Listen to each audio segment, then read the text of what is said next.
Travelers on the Omnibus occasionally touches on mature subject matter with mature language. As such, audience discretion is advised.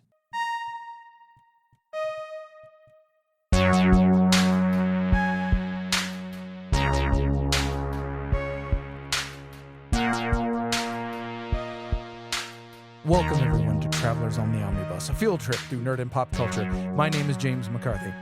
I'm Brady Davis. I'm Ethan Skinner. Unfortunately, our good friend Jody Kite is a bit under the weather. We're going to have him call in later tonight on the main topic, the top 5 solo artists of all time. But yeah, he is. He's doing a hunger strike because we forgot to tell him that Ethan is actually back on, and he was too weak to travel. So yeah, I have to keep this bit going. Always in our hearts. He was. Don't worry, you'll make it through Angola State Prison. I Jody, can almost hear good. Ethan speaking. It's very funny. Yeah, he's actually here. You're not hallucinating him anymore. I just need to start throwing stuff at him so he can finally Oh man, recognize something me. falling from the ceiling. Oh no!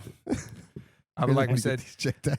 Later on in the episode, we're going to be talking about the top 5 solo artists of all. That's a very heavy box. It's not heavy. It's like at least 28 pounds. Look at that. Yeah, that was a thud.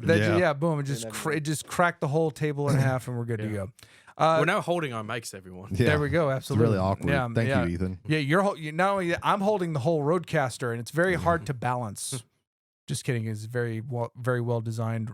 Thank you, Rode. Yes. Brady, let's start out with you. What have you been up to, brother? All right.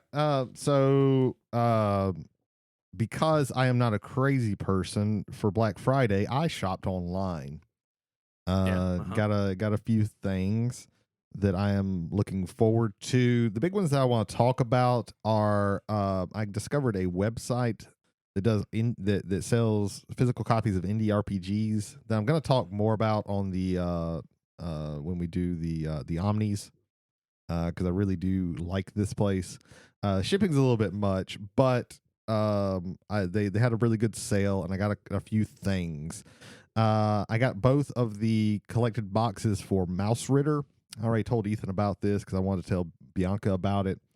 It is like a kind of a swords and sorcery thing, except you're all mice in the real world. Like you do have like spells and swords and things like that, but like the things that you encounter are in the real world. One of the boxes is like the base game with they don't really have like adventures. They have like areas. Like this is an area that you can do, and here are all the little people that you can interact with, and here's all the little things. I like how they do that. It runs off the Cairn system, if you remember me talking about that. Yeah. Where you don't really have classes. You have it's your equipment is really the important thing that kind of decides who you are. But like you can do things like take fatigue, which takes up slots, and Mouse Ritter. The cool thing if you get the box is all of the sheets have like physical places for you to put and you have like little squares that, okay, I have this equipment, it takes up this spot. And then if you get fatigue, it takes up this spot and things like that.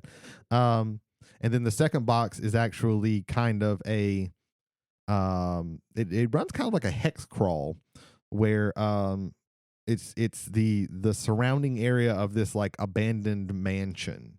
Like one of the areas is like you're climbing up the chimney because something's happening there, or you're going through the sewer area, or you have to go out to the orchard because something's happening over there. So it's got this like hub city or hub town, and then you have little areas that you can do, and like in between it's a really well made little adventure. I think it's very, very interesting. I'm looking forward to busting that one out. I like the art style for all of this. Yeah. I love and speaking of another thing that was inspired by Cairn, I also got some adventures for and I've talked about this before, Liminal Horror: The Investigators, which is basically Cairn. If Cairn is like dark fantasy, this is basically like Call of Cthulhu or X-Files. And I've been reading through those books because I have the PDF. Oh, and all of these that you get from this website, you get the PDFs as well.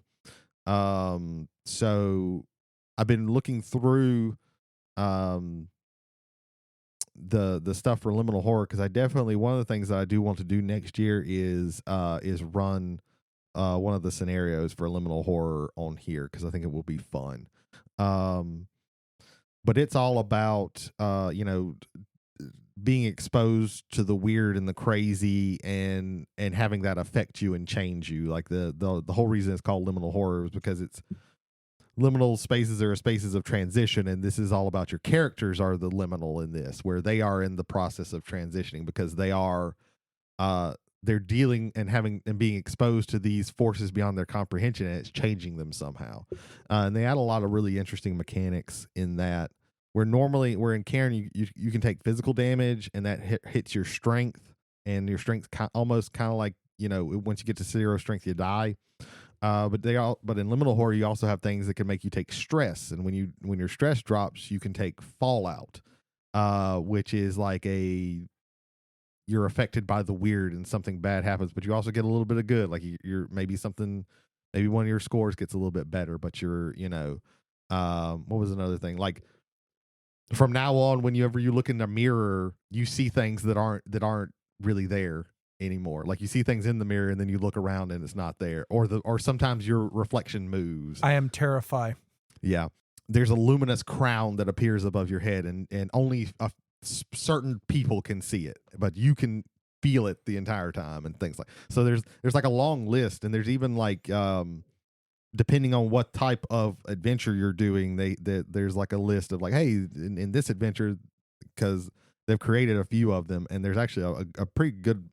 The good thing about these is that there are a lot of fan made and made by the actual creators of both Mouse Ritter and Liminal Horror. This Cairn system, I really want to explore more in the coming year.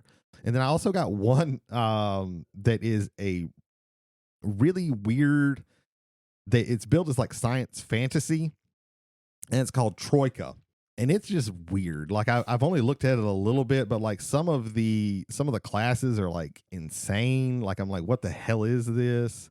But yeah, I'm looking forward to getting my hands on this stuff. And, dear Lord, what am I looking at? Yeah, you're looking at some of the art. The art is fucking weird. Oh dear Lord. Oh, I like that. Yeah, it's incredibly. That is avant-garde. It's incredibly weird. Yeah, I like it. There's even like like you can get like an alternate setting for it that's called what's it called? It's acid is one of the words in it. But, I can see them. But I like this image I found where it's basically like a skeleton fire demon is crawling out of a filing cabinet, and he's met with a cleric and a knight. Mm-hmm. That's just where we work. I mean, what are you talking about? Yeah. Come on. Yeah.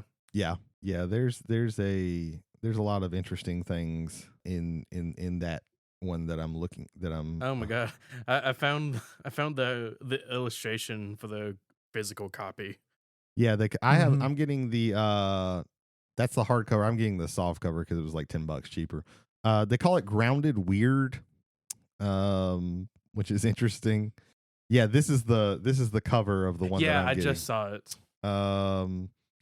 It seems very interesting, and it's a weird thing. And again, I'll talk. It looks about, like someone described their acid trip and put it into a tabletop. Yeah, some of the I wish I could remember some of the classes off the top of my head because I was just kind of flipping through the PDF because again they give you all the PDFs and that's really cool. But there's some crazy shit in there. Yeah, so there was that. I also last night I watched the first episode of The Penguin. I finally got around to watching it, and so far, like for the first episode, it's really good. It's really really good.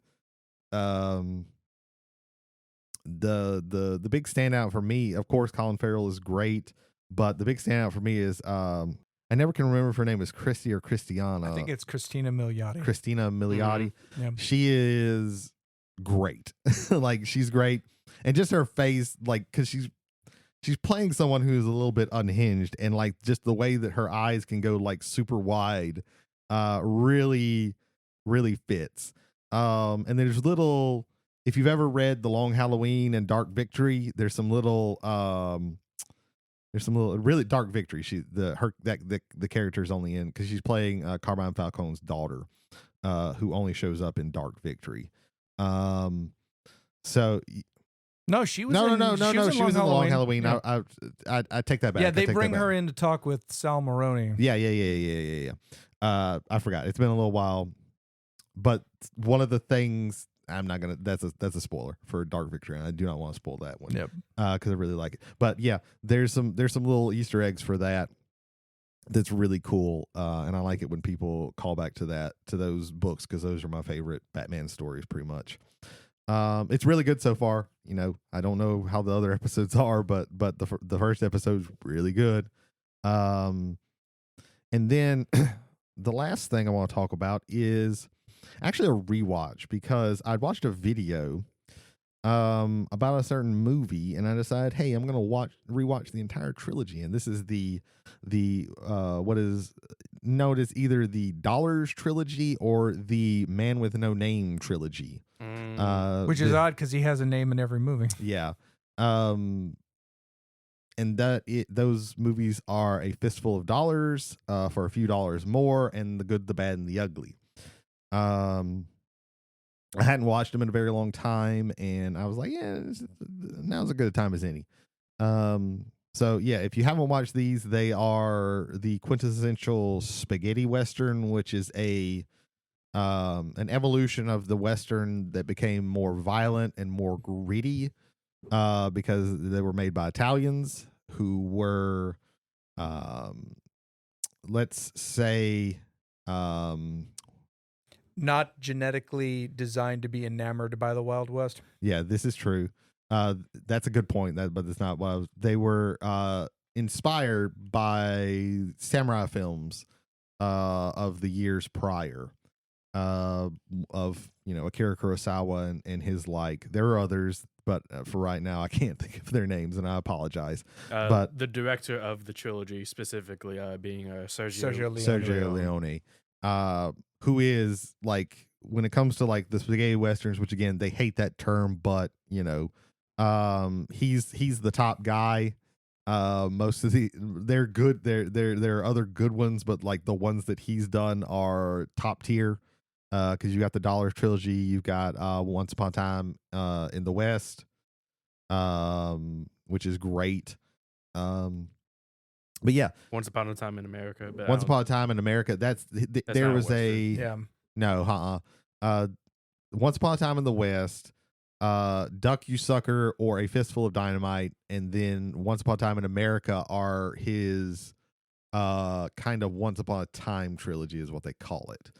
But yeah, Fistful of Dollars. This is a pretty close to a shot-for-shot remake of the movie, the Akira Kurosawa film Yojimbo, where Clint Eastwood plays the drifter, and he comes to town and he plays himself against the two warring factions there. You got Clint Eastwood being really, really cool. Clint Eastwood, by the way, created pretty much everything about the Man with No Name. His look, his mannerisms, and everything. And he's really cool. He's like the coolest dude. Like he's really, really cool. He goes walking by the Undertaker and says, "Hey, you need to get 3 coffins ready." And then he goes and kills all the guys, and then comes back and says, "I'm sorry, I was wrong. 4 coffins." Really cool. And then A Few Dollars More is probably the deeper movie. The Man with No Name is a bounty hunter, and he is kind of at odds with this other bounty hunter, Colonel Mortimer. And the fun thing when you watch these movies, they are almost all the characters play another character in another movie.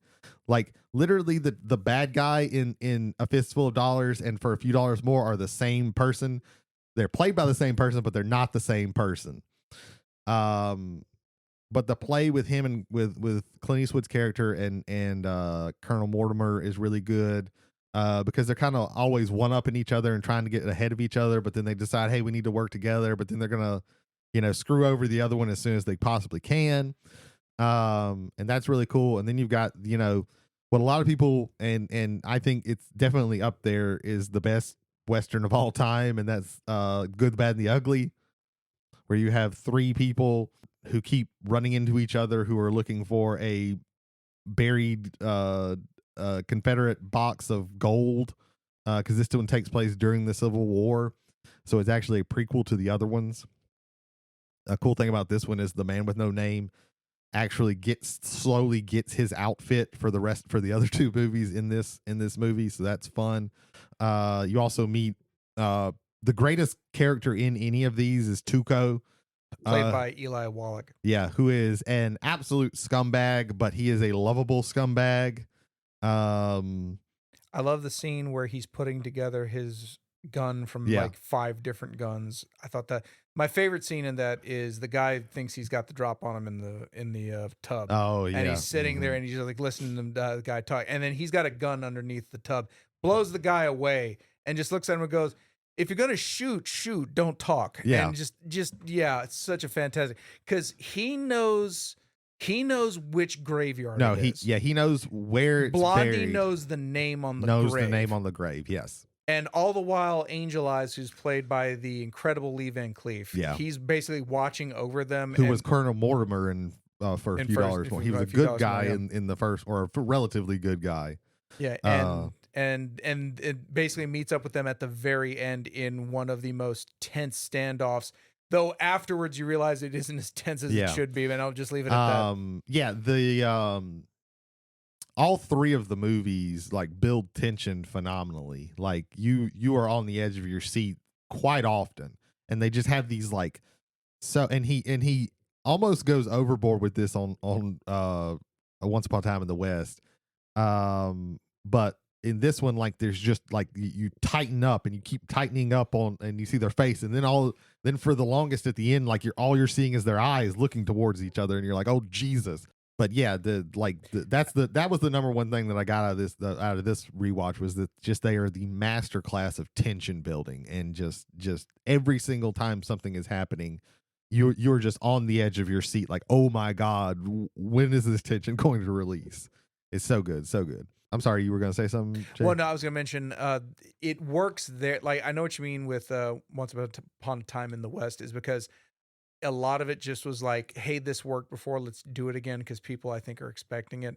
The reason why it works so well in Good, the Bad, the Ugly for that scene in particular is you need to know where they're looking and why they're looking. And without telling you outright in an exposition, you're seeing it portrayed. Like, it's show don't tell in its highest form. Yeah. And your brain accepts and understands what happens in that scene because of it. That's at least that's my take on it.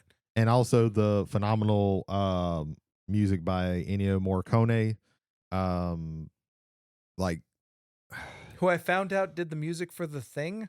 Oh yeah, he's done a lot of surprising. I can't remember. There was one fairly well. That one in particular was surprising because John Carpenter's right there. Yeah, like you always think of John Carpenter's like adding his own stuff to like his own movies, but no, like Ennio. Yeah, but and like the music for The Good, the Bad, and the Ugly is so iconic that it has been lampooned to death. Like it's almost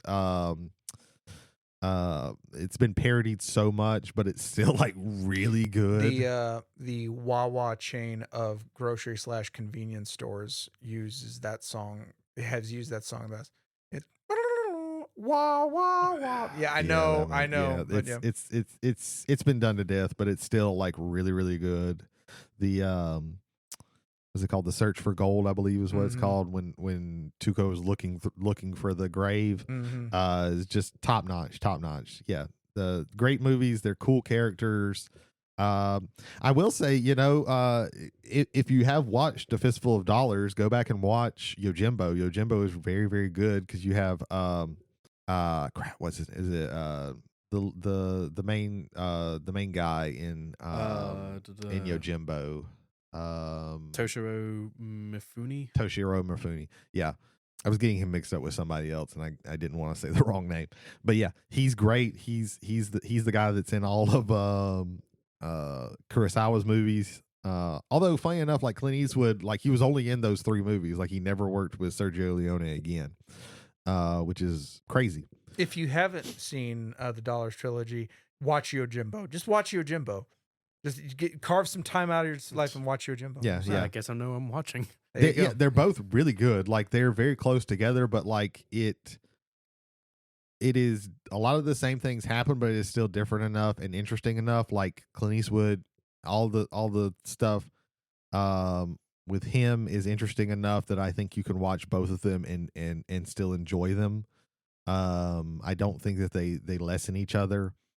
But yeah, and then the sequel to Yojimbo, which is Sanjuro, which is also really, really good.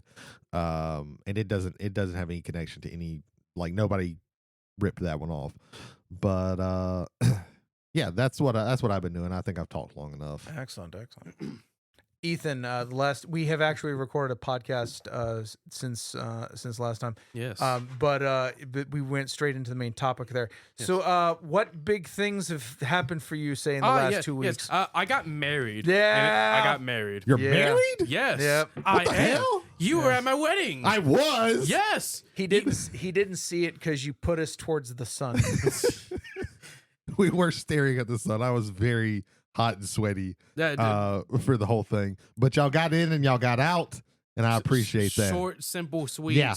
Amazing. I liked when Zach showed up late in Tokyo drifted into your wedding. That was pretty awesome. I was just like, I heard it coming, and I was just like, this motherfucker's gonna like flip and just like right when he gets there.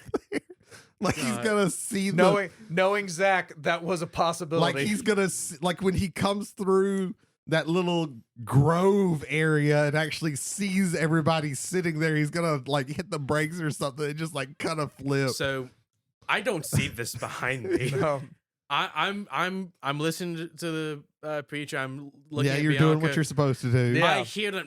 Yeah, and I see Bianca's eyes dart across. I'm like, holy shit! I'm gonna beat the living shit out of Zach. But no, I spoke with him later. It's all good.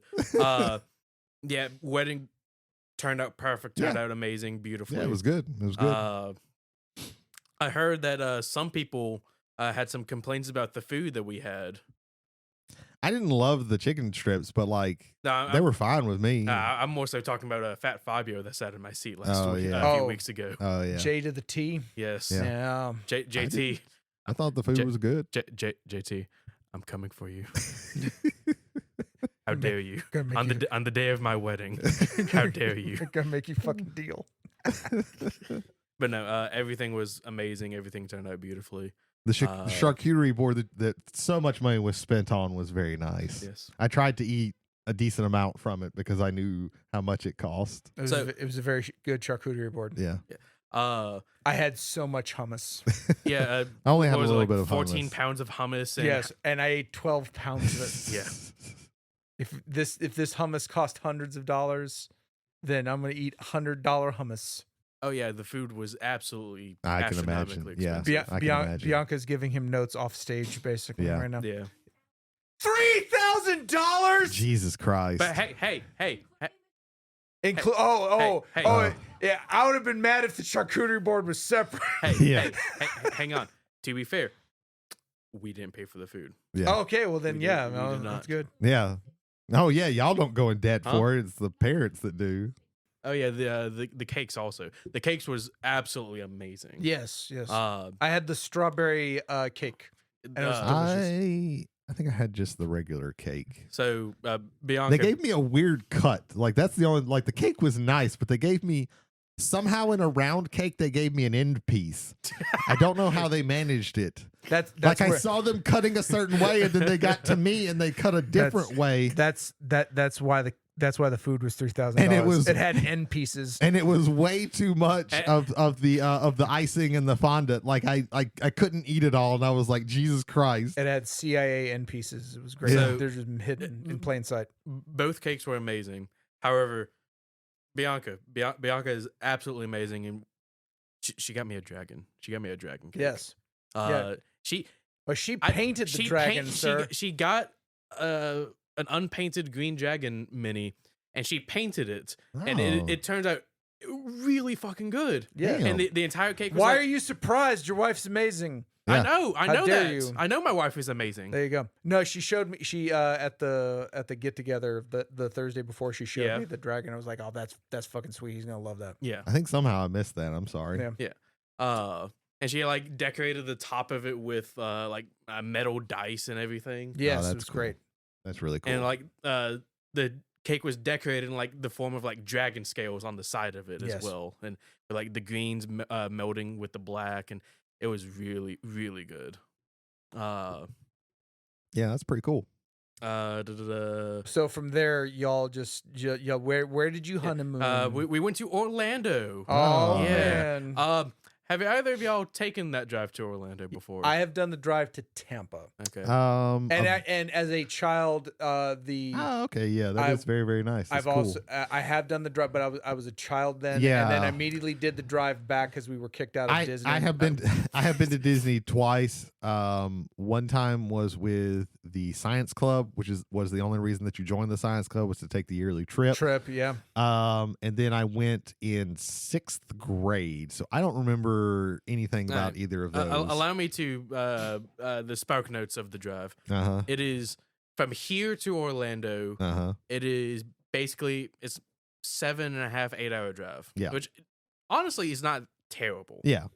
But it's also once you like hit the Florida state line, Yeah. it is nothing but empty fields, Mm-hmm. fields with cows, Yeah. and fields with solar panels. Yes. That is it. Yeah, there's nothing else outside this.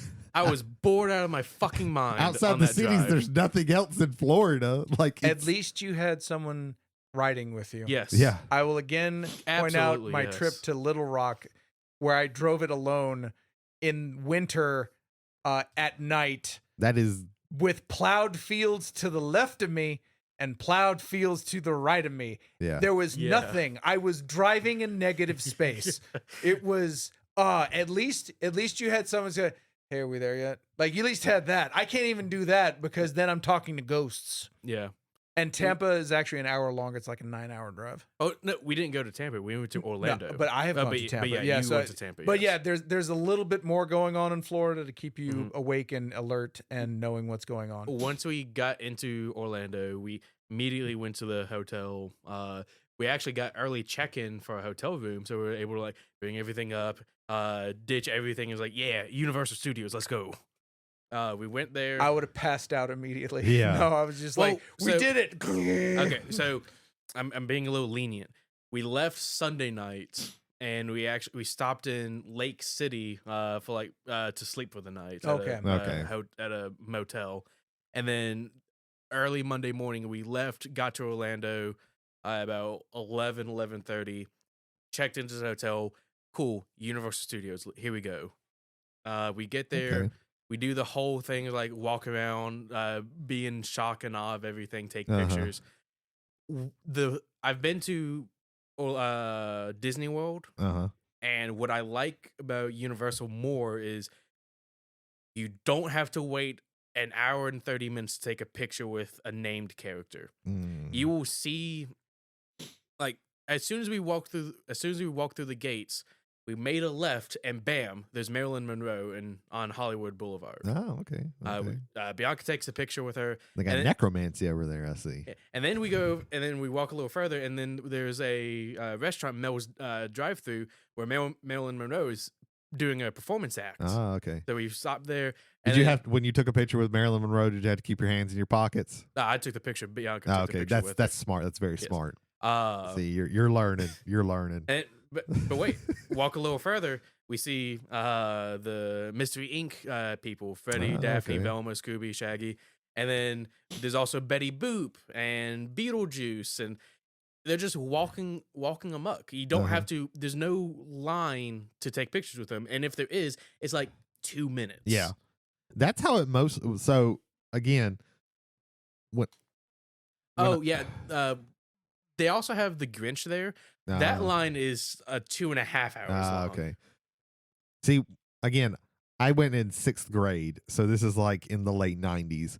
It was like that at Disney when I went then. Like when I went in like my junior year, like we didn't care about, like, we were high schoolers. We didn't care about getting pictures with anybody. But yeah, there were a lot of people who were around, and if there was the only line that was super long was the line for Mickey in his designated spot in the Magic Kingdom.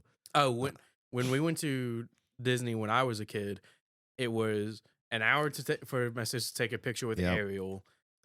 It was an It hour. was less than that when I got to meet Ariel. It was an hour to take a picture with Donald and Goofy. 2 hours to take a picture with Tinkerbell. Wow. Yeah, the lines suck at Disney. What we experienced in Orlando, all that stuff has gotten worse. Yeah. Yeah, we go through everything at Universal Studios. We rode as many rides as we could, and at the end of the first night, we're in the Transformers store. And I get like a little vehicle emblem of the Decepticon logo because cool. Yeah, that logo is much better than the Autobots. And then as we're leaving, I look to my right and they're taking pictures with Bumblebee. Oh wow! I look at Bianca. We immediately get in the line. Yeah, and that's when I sent y'all the picture of it. Oh yeah. That was good stuff. Don't they have Megatron that's just like staying around like insulting people? Like he's the guy, like he's at the carnival and he's the guy who's sitting on the dunk booth who like talks shit to everybody. Like, they'll rotate through Bumblebee, Megatron, and Optimus. Okay. But at that time it was Bumblebee. Megatron is the Don Rickles of Autobots. Pretty much. We actually saw Megatron, but we were already doing things, so we couldn't stand in line. You know how long it's been since I've been to Universal Studios? There wasn't Transformers stuff there? None of the Transformers stuff was there, but the Harry Potter world was a generic fantasy world. Really? Yeah. I actually got to ride Dueling Dragons when they dueled. Yeah. They don't have that anymore. Yeah, they don't even have that anymore, but not long after I was there, they stopped doing them at the same time. They would only run one at a time. They have a Minions Land. Yeah. Which that honestly surprises me a little bit. Do you know how much money Minions makes? I know how much money Minions They're makes. like 18 Despicable Me's and like 4 Minions movies. Yeah. Like they make an ungodly amount of money. Yeah. And they have their own cafe too. Yeah, that's not surprising. My family doesn't go to Orlando anymore after the incident. Yeah, gotcha. I can imagine. That makes sense. I can imagine. After that was first day. Second day, we go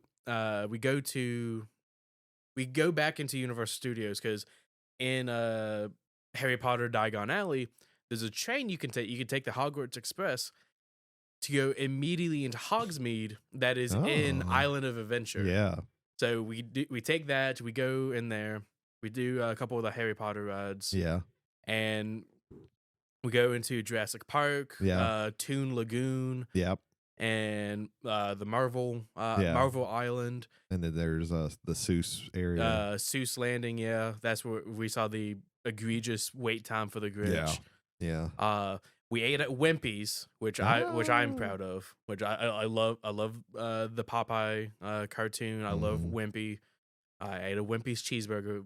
My childhood was complete. Yeah, that's cool. They didn't have any like Popeye's merchandise either, which is very odd and weird. Yeah, that's crazy. But they had their own like Betty Boop store private lounge. Oh. Yeah. We then go into Ew! Okay, keep going. We then go to Marvel Island. And when we go there at first, we just see all of these characters. Like we see Captain America, Rouge, Cyclops, Wolverine, like passing by us. And I'm like, holy shit, where are they going? They were leaving. That's it. And like, okay, well, we'll catch them later. We're just walking around and we see the Hulk coaster and the Doom fall. Yeah. The Doom drop, yes. I'm terrified of heights and I hate just looking at them. Yeah, I don't particularly like drop rides. I don't like going upside down. I hate it. I fucking the Hulk coaster was so we went in like when I went we went in like April, so there was like hardly anybody at the entire park. So we would just like 3-4 times in a row we just got off of Hulk and went right back to it. Bianca hated Hulk and that's the one that she was well most it might excited to be about. honest I haven't ridden it in 25 years. Yeah. Bianca just So- did a pantomime of her head being smacked left and Well, right. to be honest, it might not be in as good a shape as when I wrote it. Well, the way that Because At least y'all survived it. Yeah. the way that the seats are is like you sit down and there's a headrest, and then there's also like barriers on each side of your Yeah. head. So as you're like being tossed and turned, your head is constantly hitting those yeah. side barriers. See, I don't remember any of that. I remember it being, but like So it's As- the Hulk as- CTE coaster. was as what they you're saying. age, Basically. as coasters age, like they do, like the tracks get a little bit more worn and the rides get rougher. hmm Um, And then Did Will Smith go up to Hulk at the end of the ride and go, "Tell the truth, tell the God. truth"? we all I want to say that did we do Velocicoaster the same day or the day before? We did the Velocicoaster the day before, which is not big person friendly. mm, You you have the harness that you pull down and whatnot. Every single ride that had like those like pull down harnesses, yeah. I always had an attendant kind of like double check mine. And they're like, You gotta make sure it clicks the 3 Hmm. times. If it Can doesn't you possibly push it in just a little bit more?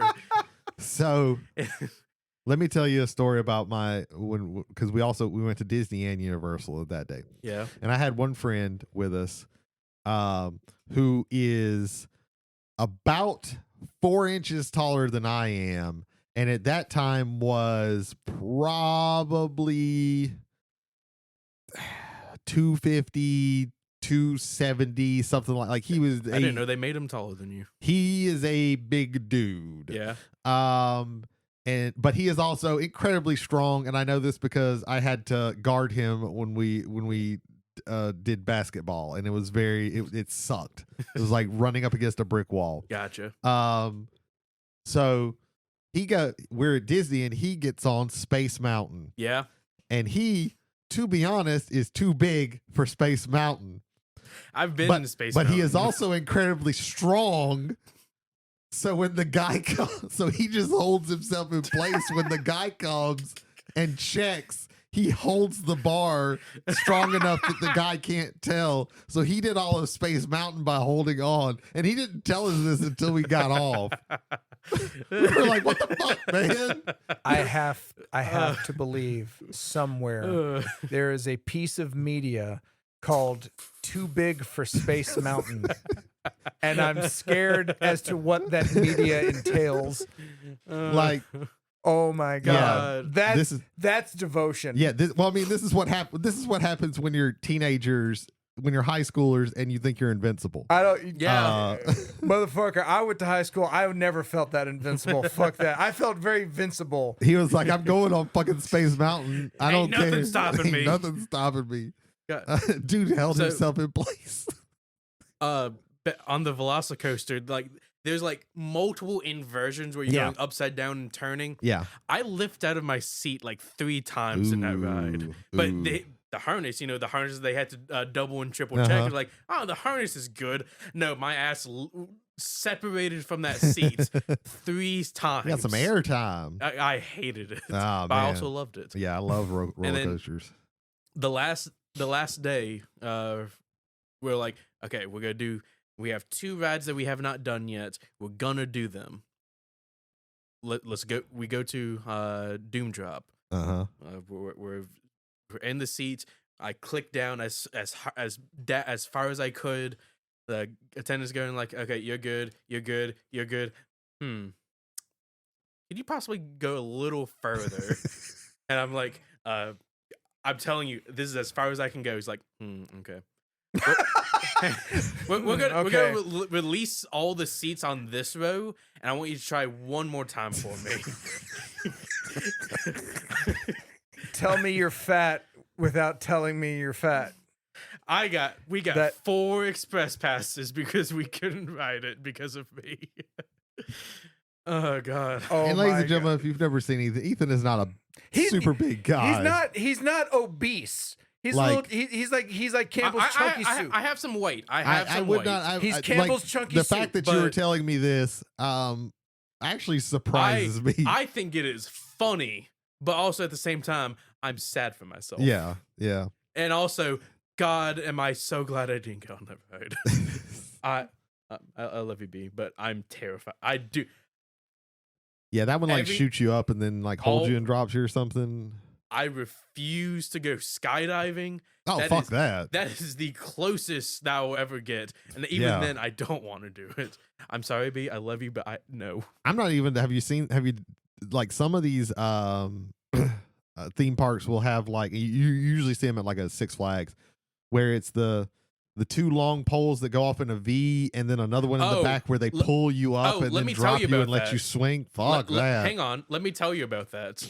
We're driving, and also, by the way, if you're ever on like Interstate 4 and you go from Orlando Studios to downtown Orlando, it is a 50-minute drive. Yeah, that makes sense. For 2.5 miles. Yep. God, does Welcome that suck. to a giant city. Yep. And so we're trying to like figure out what other attractions are there in like Orlando, because we don't want to spend all the time in Universal Studios, because we're gonna do everything. We want to see what else there is. Yeah. And so we're driving to Walmart, and we see like, oh, there's the Orlando Eye, like the big ass Ferris wheel, and then there's a glowing blue tower right next to it. I'm like, I wonder what that is. I don't know what that is. About after we get done with the Walmart shop, we go back and I look over.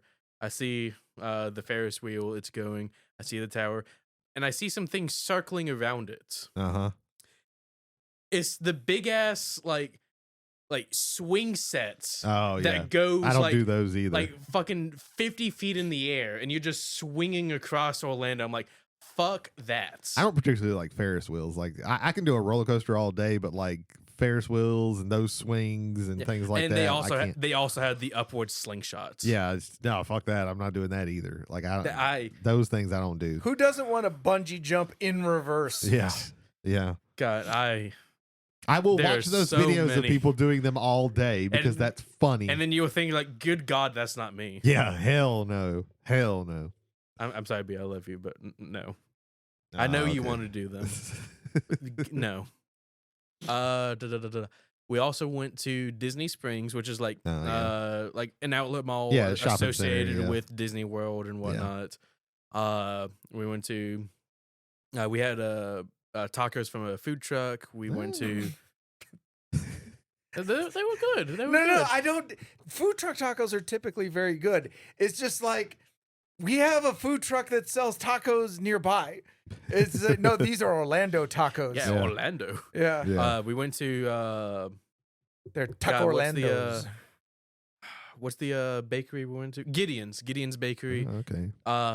Imagine a cookie. Completely covered in like chocolate chips.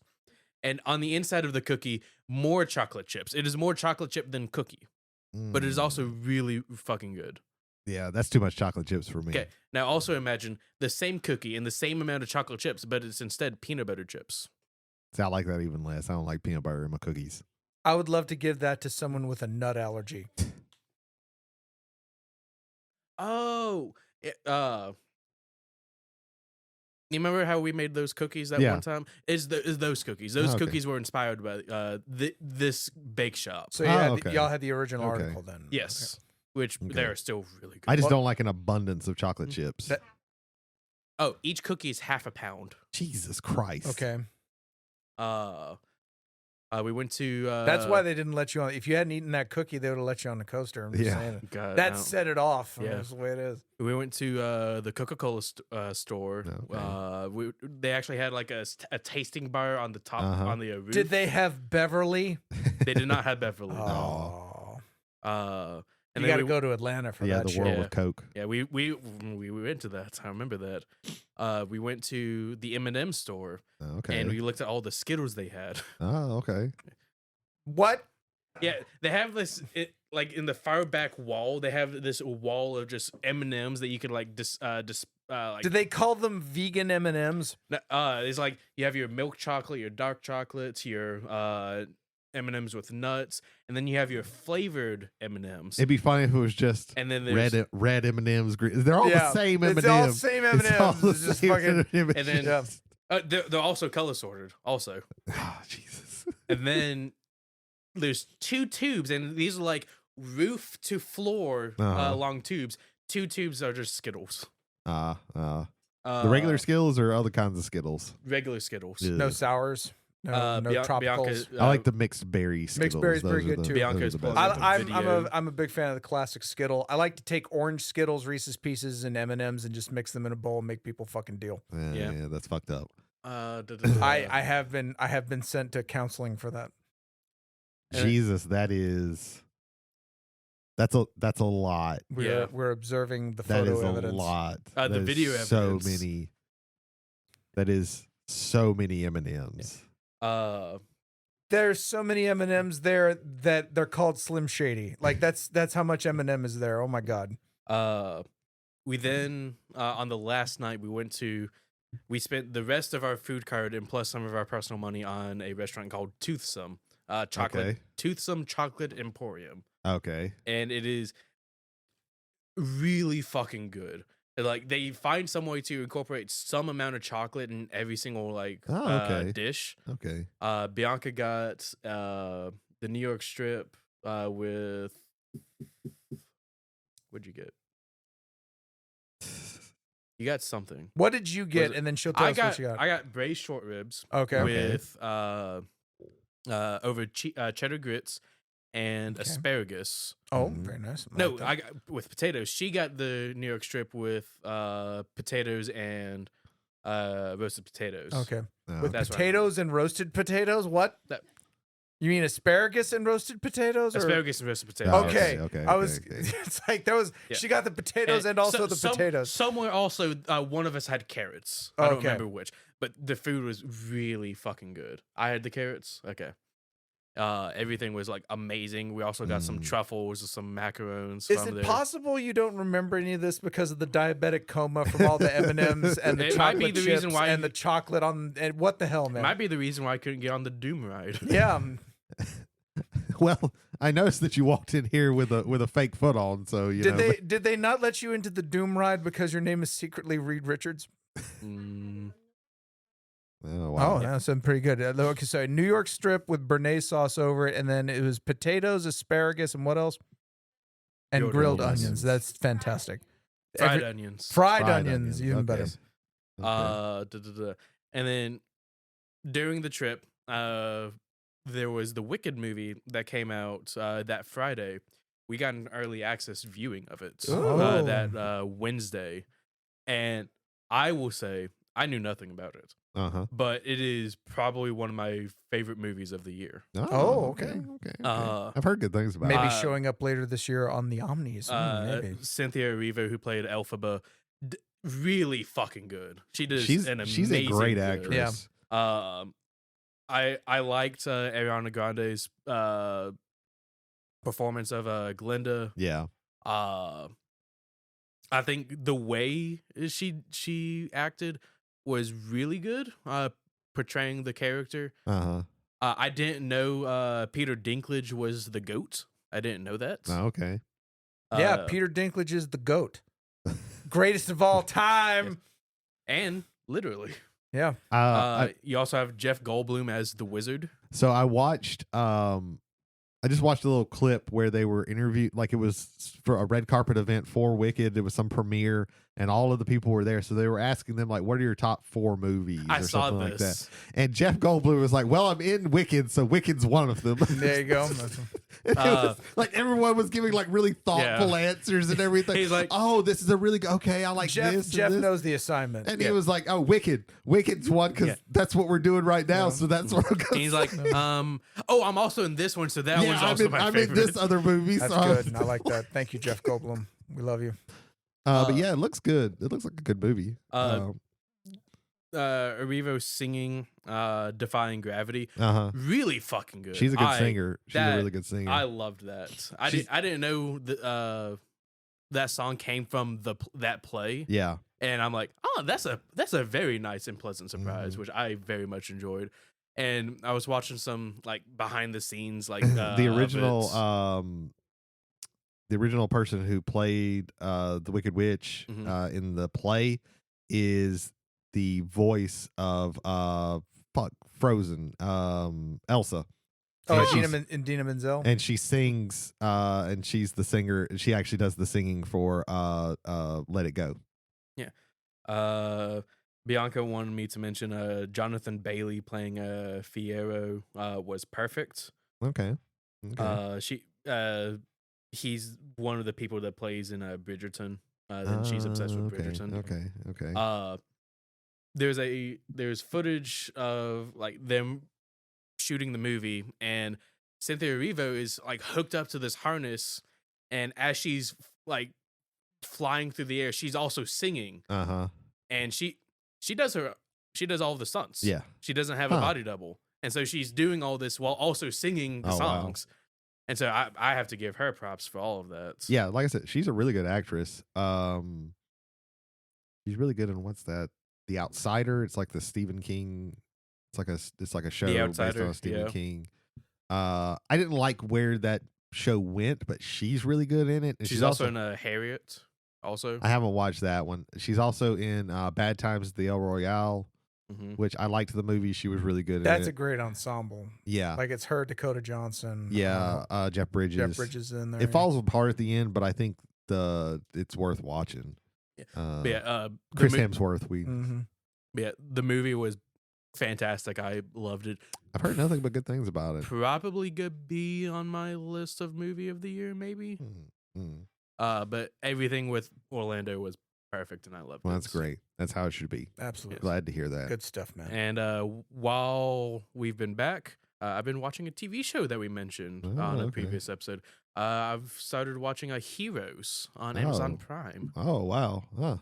Babylon 5, actually, I think, arrived on Amazon Prime on December the 1st. I would recommend that one as well. Ooh. Yes, I started the other day. I've been watching it nonstop. I'm a little ashamed because it's my rebound show, because I started picking up Suits again on Netflix. And as I'm in the middle of it, it cut off and says like, I'm sorry, this device is not part of your Netflix household account. As I'm watching on my sister's account. Yeah. That's, So thank you, Netflix. Yep.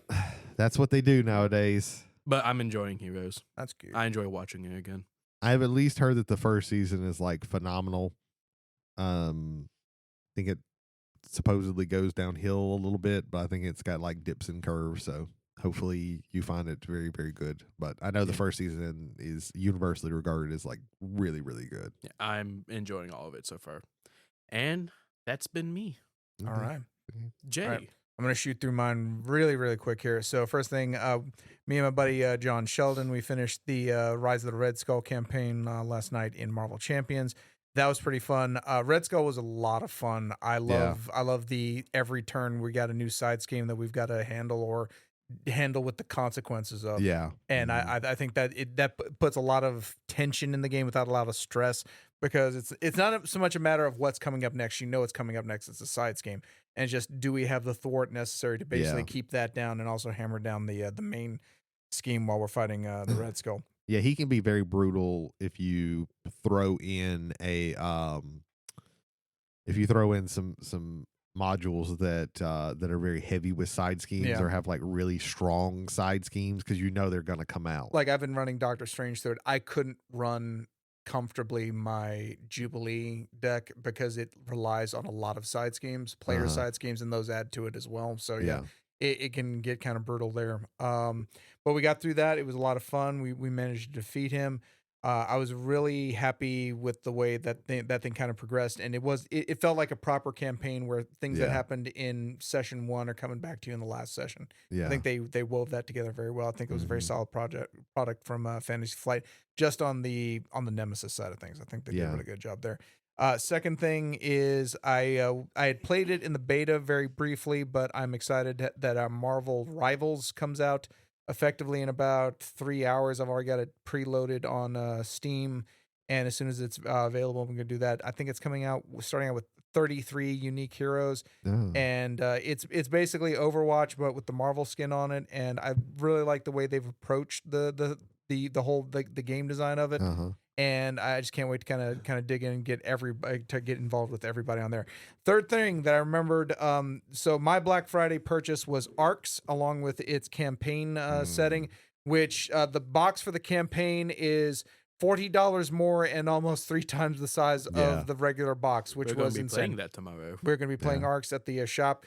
We won't be playing the campaign until we get about like 2 or 3 games. Yeah, I was thinking like 2 or 3 like games at least. Every review that I've watched, I had watched on it prior to and since then, as both said, like the box says play at least 1 game. No, 3 or 4 games, so that the people that you want to play the campaign game with, you have the basics of this thing, because the campaign does pull it in directions where if you don't have a solid base, you're not going to have fun with that going on through there. Yeah, that's one that I'm definitely looking forward to. But that is it for me as far as my week goes. It was a very uneventful week in that regard. However, gentlemen, we have feedback this week. Oh, okay. Yes, from Lionel Clark, a teacher of the arts, and also my cousin, nepotism. In reference to our episode on Rogues Galleries, he brought up Rick Sanchez from Rick and Morty. Basically, the fact that Rick Sanchez's Rogues Gallery is himself, and Morty, except in various different timelines, universes, and the like. I think that is a very unique take on that. I like the idea that you are literally, your worst enemy is you, only now instead of it being like an internal battle, it is several infinite external battles. Yeah, it is very unique. I don't like Rick and Morty, so I don't. I'm not gonna be harsh about it, but yeah, it's a unique take. Well, let's take it back to comic books real quick, and let's talk about Kang. So, because Kang is very similar in the fact that there are multiple versions of him. You have like the regular Kang, you have Pope and Mortis, you have a whole bunch of them, and some of them come out on the good side of things, and some of them on the evil side of things. He's not so much. He doesn't have a rogues gallery. He is the rogue, but I do find it interesting that you have this rogue that has all of these different like conceptualizations, because how it could have turned out differently for him. Yeah, that's interesting. So yeah, there you go. That is our feedback for this week. And ladies and gentlemen, thank you for being passengers on the bus. If you'd like to leave feedback with us, that is travelersontheomnibus@gmail.com. Again, that is travelers, 1L on the omnibus @gmail.com. Ethan, where else can they get in touch with us? Spotify. Yes, take part with comments on our on any of our past episodes, as well as active polls on any of our more recent episodes. And again, ladies and gentlemen, thank you for being passengers on the bus. If you would like to share this experience with other people who are friends or perhaps enemies, or perhaps Rick Sanchez's, who knows? If you'd like to share with that, but they do not listen to podcasts on the same channels that you listen to them on, we are available on Amazon, Apple, Google, no longer Google, excuse me. We're on YouTube Music through our channel, Travelers on the Omnibus, Spotify, and iHeartRadio. Gentlemen, let's get this set up for the main topic. All right, welcome back, ladies and gentlemen, to the second half of Travelers on the Omnibus. This week, it's another chalkboard, our top 5 solo artists of all time. This one was actually, I needed to do this one 3 times, because the first time I did it, I went more personal, and the title of it is Top 5 of All Time. So I kind of scrapped that list, and I went on my second time through. I had to eliminate people, because it's like, oh yeah, like, I mean, definitely, like, my number 2 was everyone's favorite solo artist, guy, and I'm forgetting his goddamn name. Lead singer of Queen, fucking Freddie Mercury. Freddie Mercury. And I was like, Freddie Mercury, wait a minute, he wasn't like, if he had a solo career, it was way outshadowed by his work in Queen. So I had to do this one like 3 times. What about y'all? He had a solo album. A solo album. Yeah, there you go. okay. Technically a solo artist. Yeah, a solo artist, but not a whole bunch based on that. But there you go. Yeah, I made my list. I had the idea. Oh no, I killed Jody. No, Oh, no. It's the virus that's killing Jody. It's everything. It's Ethan's trying to kill me. No. I had the intention on trying to get a solo artist of different genres, but ultimately that failed, and It's like And majority pop. It's every member of Shinedown. Yeah. Individually. You Yeah. could be lying. We don't know their names. Yeah. It's when the chrome is the butterfly. Hey, number 5. Number 5. It's not number 1 like last year. Yeah. It's the okay. crow, man. Yeah, for this one, I actually realized that I don't listen to a whole lot of like solo artists, like Same. because I kept going through like all of my music to kind of see like, okay, well, let's start out that way. And then like after I got done with a couple of them, I was like, oh man, there's not a lot, there's not a lot here. I think a lot of it, there's a lot of solo artists that I more respect than I actually like seriously listen to. Mine is actually gonna end up being there's not really any pop in this, depending on how you see Don't worry. one person. Don't worry. I got you covered. I'm probably gonna have the most out there. Maybe Jody might, but I think out of the three of us that are here, I'm probably gonna have the most out there. And maybe controversial. I don't know. We'll talk about that when I get We'll there. get into it. Ethan, if you wouldn't help me real quick, I need you to hold my phone Okay. and hold it right there to the microphone. And Jody, without any further ado, what is your top 5 solo artists of all time? Well, I'll give you that in a second. I'm gonna put my whole opinion of like what I had to do in before I tell you what that is real quick. Much like Brady, there's not too many solo artists that I have been listening to lately, and so I had to kind of like dig deep. And sometimes I take when we do these like chalkboards, sometimes I do what I would think would be the penultimate like top whatever. And sometimes it's based on my taste, and I usually don't like divulge into whether I'm trying to be subjective or not. So you figure this out. All right, are you ready? Never. Let's do it. Number 5. She's really known for one song, but she actually had quite a few. Maybe not necessarily top 100 songs, but for me, I want to put Susan Vega in my number 5. Susan Vega, number 5. All right, we got you, brother. Susan, right. This next artist has been known mainly for being in a band, but he's pretty much the single songwriter and sings all the songs. So I'm calling Trent Reznor a solo artist because Nine Inch Nails is really mostly just Trent Reznor. So that's my number 4. Number 4, Trent Reznor. Also, I'd like to shout out his work with Atticus Ross on the, especially on the Social Network soundtrack, which I think is low-key one of the best tracks of the last 20 years. That is a really good soundtrack. My number 3, I had a tough time deciding on who number 3 should be. Jokingly, I thought Mike Patton would be number 3, but that's not the case. I'm gonna put Madonna as my number 3. Girl from Michigan, Madonna. All right. Number 2, another artist that has been known to be in different projects and bands, but I just like her shit. And so Amanda Palmer, normally known for the Dresden Dolls, is my number 2. Amanda Palmer, not to be confused with the Palmer from Twin Peaks, who I think may have also been named Amanda Palmer. I think you're correct. I think that was also Amanda Palmer. There you go. All right. And so my number 1 is not personal, actually. Not somebody I really listen to on a regular basis, but just out of the respect of what this artist has accomplished, the amount of songs that this artist has written, the amount of instruments that this artist could play and make the arrangements for, no matter how weird or strange he might have been in his personal life, I think Prince is probably the number 1 singer-songwriter of all time. I was like a quarter way through that, and I just started writing Prince. Yeah. Yeah. No, I think you encapsulated the soul of the man very perfectly. Right.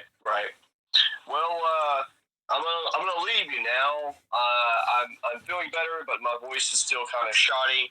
But I can't wait to get back and record with you guys again to let you know all the things I've been doing in the past 2 to 3 weeks, depending on when I get back up there. We love you, brother. Bye. All right, love y'all too, man. Take care, brother. Bye bye. That's an interesting list he has. Yes. I think Prince is justifiably correct at where he is. The Suzanne Vega threw me off. I was Yeah. like, okay. I had to look that person up. Yeah. I don't know her. Susan Vega, I have no idea who that is, and I'm vaguely familiar with Amanda Palmer. Vaguely. Yeah. Okay. So vaguely that, again, I think that's the character from Twin Peaks. Anyway, move on. Trent Reznor is actually a really good choice. His Nine Inch Nails, I think, is a little bit. I think of if you treat Maynard with his bands, then Maynard could be considered that the same way he could be considered a solo artist. So I have a bit of a question there. I strongly disagree with that because there's a lot of collaboration with that. In fact, especially with Tool, like the instrument playing people actually like come up with their part and then he fills in with lyrics afterwards. Particularly with Perfect Circle. I know that for a fact. That's why I said, like, if we go down that route with Trent Reznor, because I think there is a good bit of collaboration with his Nine Inch Nails crew. So Laura Palmer is the Laura Palmer's from Twin Peaks. Okay, that didn't seem right, but I haven't watched. But it's kind of distant. No, I get it. But, I get you. Sorry, but yeah, that's kind of right. Yeah, I don't necessarily agree with the Trent Reznor one because he does call it Nine Inch Nails, but I'm also don't know. I am not enough of an expert of Nine Inch Nails to actually seriously argue that. Yeah. So yeah. But yeah, Prince being a number one is definitely a good choice. I think Madonna is also good. Madonna is also good. She was also on my short list. Yeah. Let's see. Brady, let's go with you, sir. All right. So, like I said, this was part of this was kind of easy, but then it was a little bit hard because I realized that I just don't listen a whole lot to a lot of solo artists. It is mostly bands or groups. And this one's going to be a little bit off the wall, and I think these first two might be a little controversial, but I definitely feel like they are strong to be counted as a solo artist because while 5 and 4 had they're technically part of a band, their name is in the band, and they are the driving creative force of the band. Insert name and the yada. That is one of them, definitely. So the first one, number 5, is going to be who I think is probably the greatest guitarist ever, and this is Jimi Hendrix. Mm-hmm. Of course, he is in the band, the Jimi Hendrix Experience. But he was the main driving force, and I don't think those other two guys, who are pretty good, would not have gotten as much, they wouldn't, like, it was him. It was Jimmy. Like, Jimmy was the main guy. He wrote the songs. He played, not just the lead guitar, but also the rhythm guitar. And he was very evocative. He did very revolutionary things with guitars, especially when it comes to using them as soundscapes. If you ever want a really good example of that, look up the song Machine Gun. He basically creates a war soundscape with his guitar. But yeah, Jimi Hendrix, that's my number 5. My number 4, this is the one who is blank blank and the Heartbreakers. This is Tom Petty. Mm-hmm. Tom Petty. You just had to look at the shirt. That's all I had to say, right? Yeah. He's wearing a my. I didn't even hit that. I didn't even put that together when I picked out this shirt. But yeah, Tom Petty, really strong songwriter, some of the most evocative lyrics of his time, and songs that they all feel different. Like you can always feel like it's a Tom Petty song, but they have this different feel about them. And like I said, his use of imagery and things like that are so great. Yeah, it's just Tom Petty. He's fucking great. So yeah, there's that one. Number 3, this is the man who feels like he had 100 careers because he changed himself every single time. This is David Bowie. This is a man that whenever things felt stale with him, he went away for a little while and came back as felt like a totally different person. Whether he was some weird glam rocker, or he was the Thin White Duke, or even coming back and doing Ziggy Stardust. We'll let the fascist shit slide. Yeah. He did have a fascist phase. Yeah. That's not great, but the argument for that is that it was an act, but that's not a thing that you should be acting with. But it was the 80s, and people were dumber then. Well, kind of dumber. But yeah, Bowie, he was able to, change himself and reinvent himself. And he just has so many, different versions of himself. You have Goblin King Bowie. Yeah. You even got him in Labyrinth, where he's got that humongous cod piece. And how can you say no to that? But yeah, David Bowie, definitely. Number two and number 1 might be a little bit. One I think won't be surprising, but number 2 might be surprising. I went country with this one, and I picked Dolly Parton.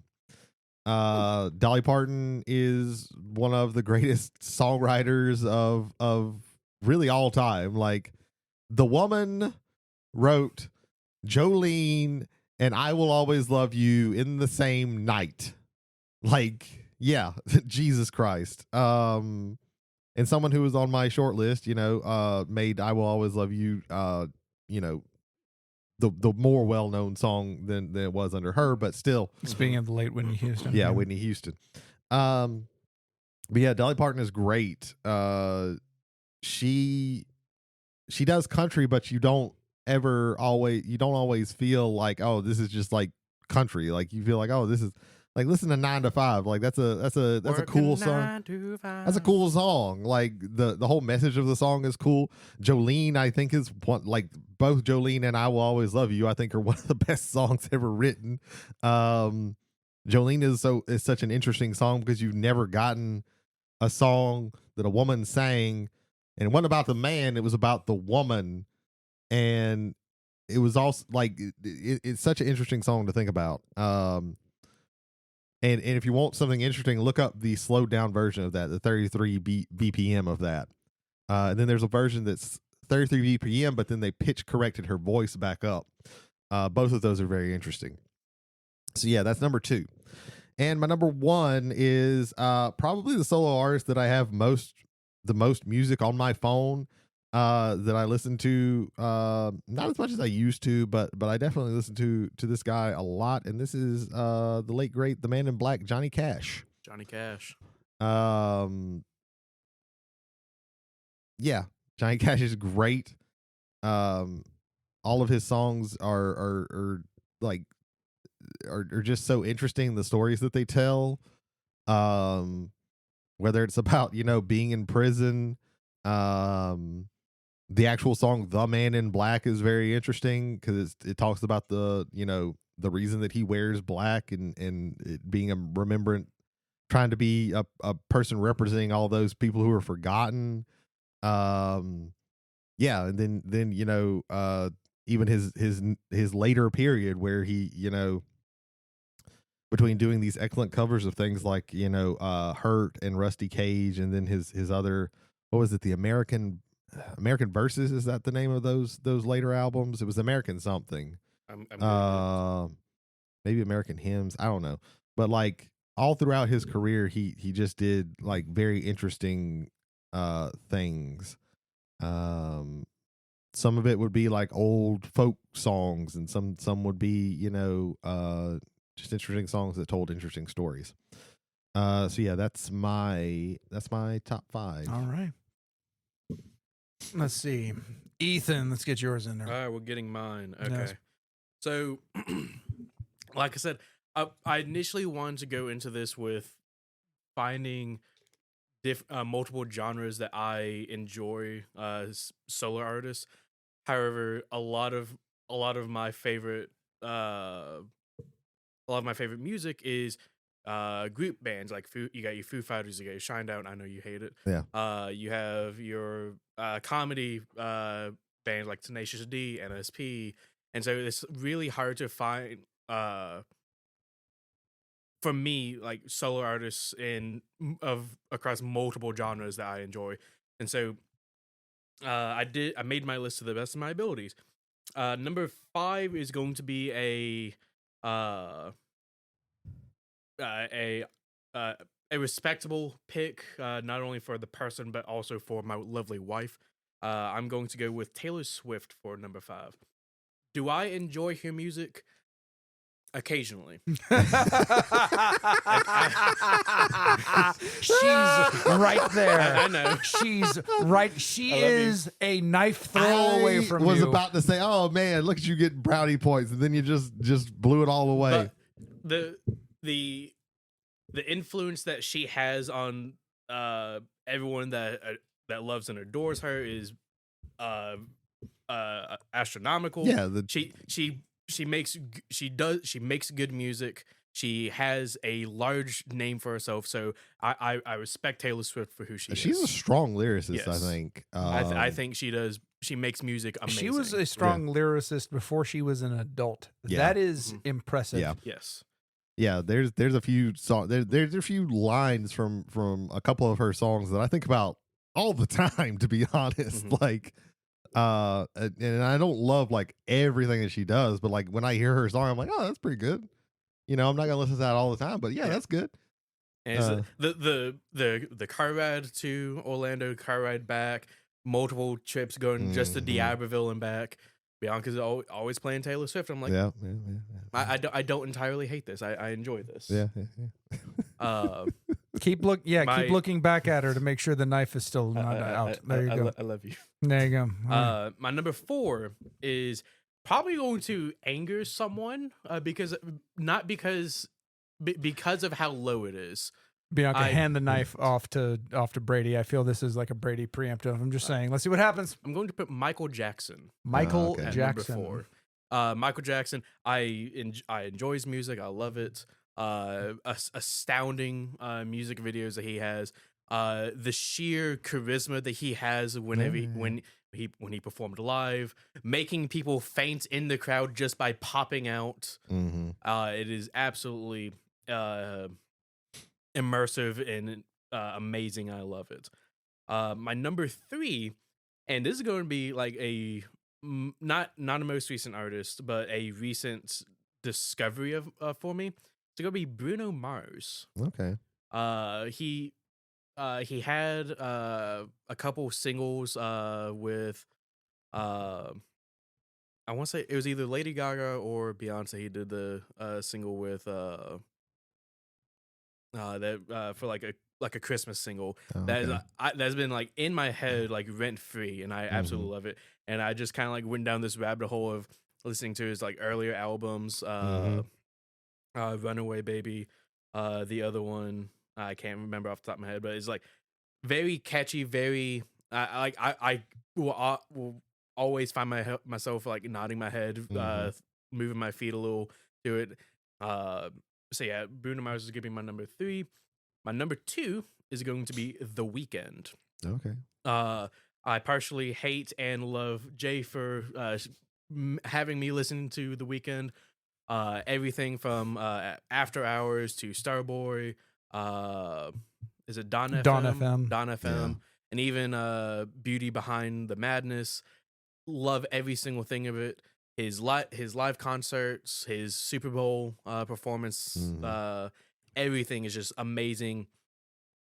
On repeat every single time. I will still blast Heartless on the interstate going to work, and it is I love it. My number 1 is going to be the one and only, the Slim Shady Eminem. Oh, okay. That is it. I forgot to mention this. I discounted rap and hip hop because it would then probably mostly be a rap and hip hop thing. So I just did that, and like maybe one day we can come back to that. Eminem, he does collaborate with a lot of other Oh yeah, artists. you always have but features, but he's a solo you artist. have the Marshall. When he's not with D12, which isn't a thing anymore. You have the Marshall Mathers LP. Yep. You have Slim Shady LP. Yeah, Slim Shady. Honestly, Recovery is my favorite. It has my favorite of his songs. Not Afraid.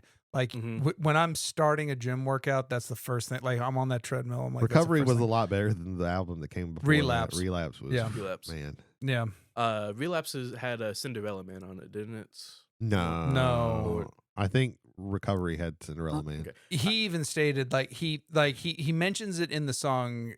I drove the Maxims into the ground, but like he was driving somewhere to like the stuff that like is like superficial with his style and less about like the messages that he actually has in the song when he's actually storytelling. I think it's some of the most powerful storytelling. But like how you have Not Afraid as your gym workout song.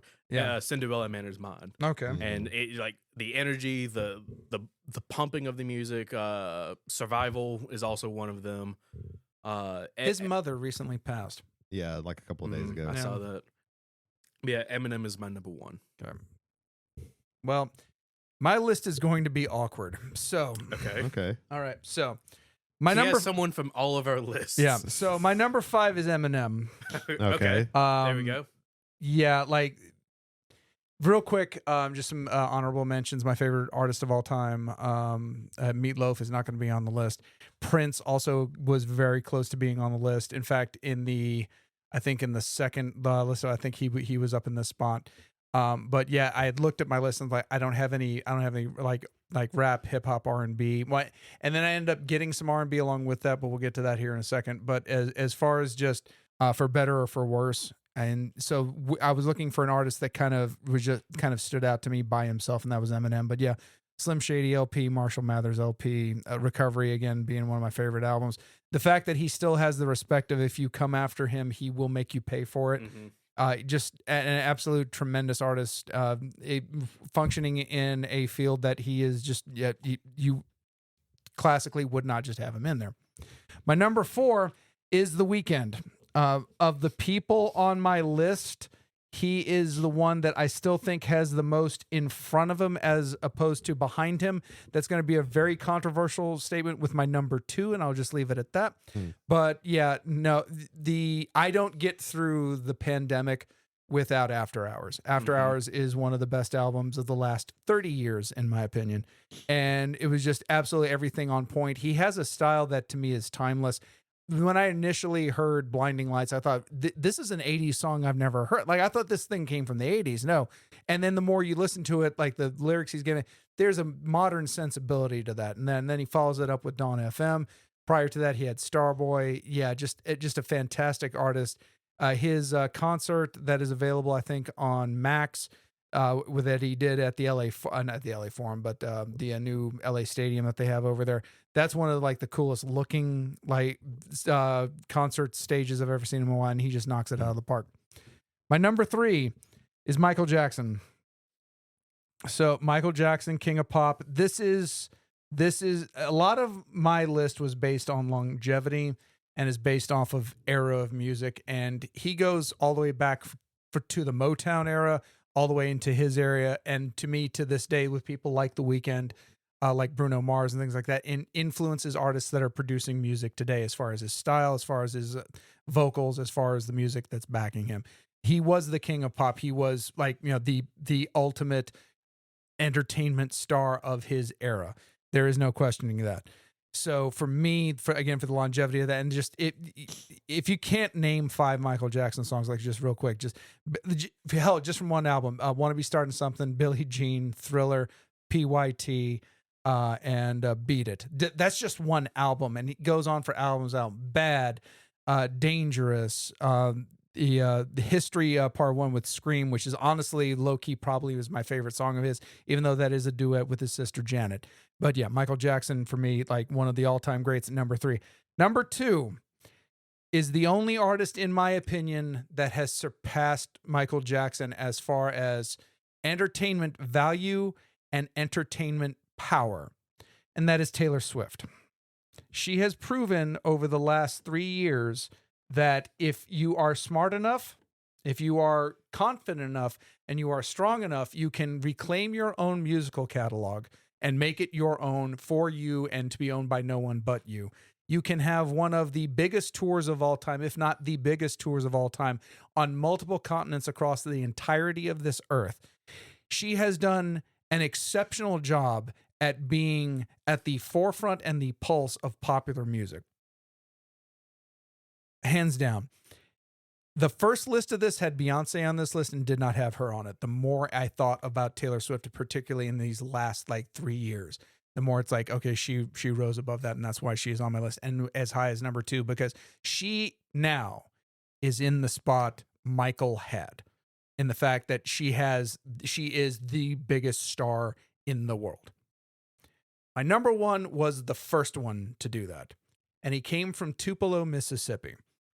And it's not just rock, it's also country mixed with, you have rockabilly, you also have gospel, you have Elvis Aaron Presley. Elvis is my number 1 on this list because everything nearly everyone else did on my list, he did it first.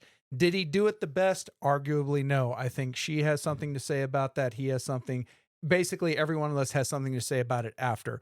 But to be the first and to set the mold for what a solo artist, particularly an American solo pop and or rock music artist is. Others may have done it better. Nobody did it first except Elvis Aaron Presley. And that is my top 5. So I thought we were going to have multiple crossovers across the list. And your list is my list in reverse. 4 of mine are on so all 4 of those go on there, and my number 1 is no, we're not doing that. The 5th. No, we're not going to do that. Oh god. I did not expect this much crossover from 2 of us. Yeah.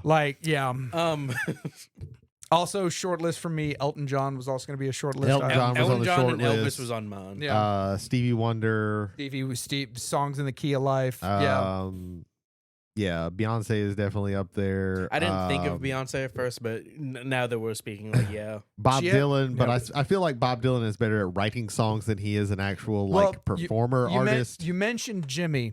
So there's a song, you may have heard of it. It's called All Along the Watchtower. Yeah. It was initially written and performed by Bob Dylan. That's Jimmy's song. I don't care who wrote it. He took that song and he made it his own. Bob Dylan is a phenomenal songwriter, but he's not the greatest performer. He does have his idiosyncrasies, but then when somebody else covers his music, it's usually so much better. I can't remember the stand-up comedian who said it, but he did an impersonation of Bob Dylan, and even with Chalamet doing the Bob Dylan biopic that's be coming out, I still can't get over this. As whenever I hear Bob Dylan, I hear this.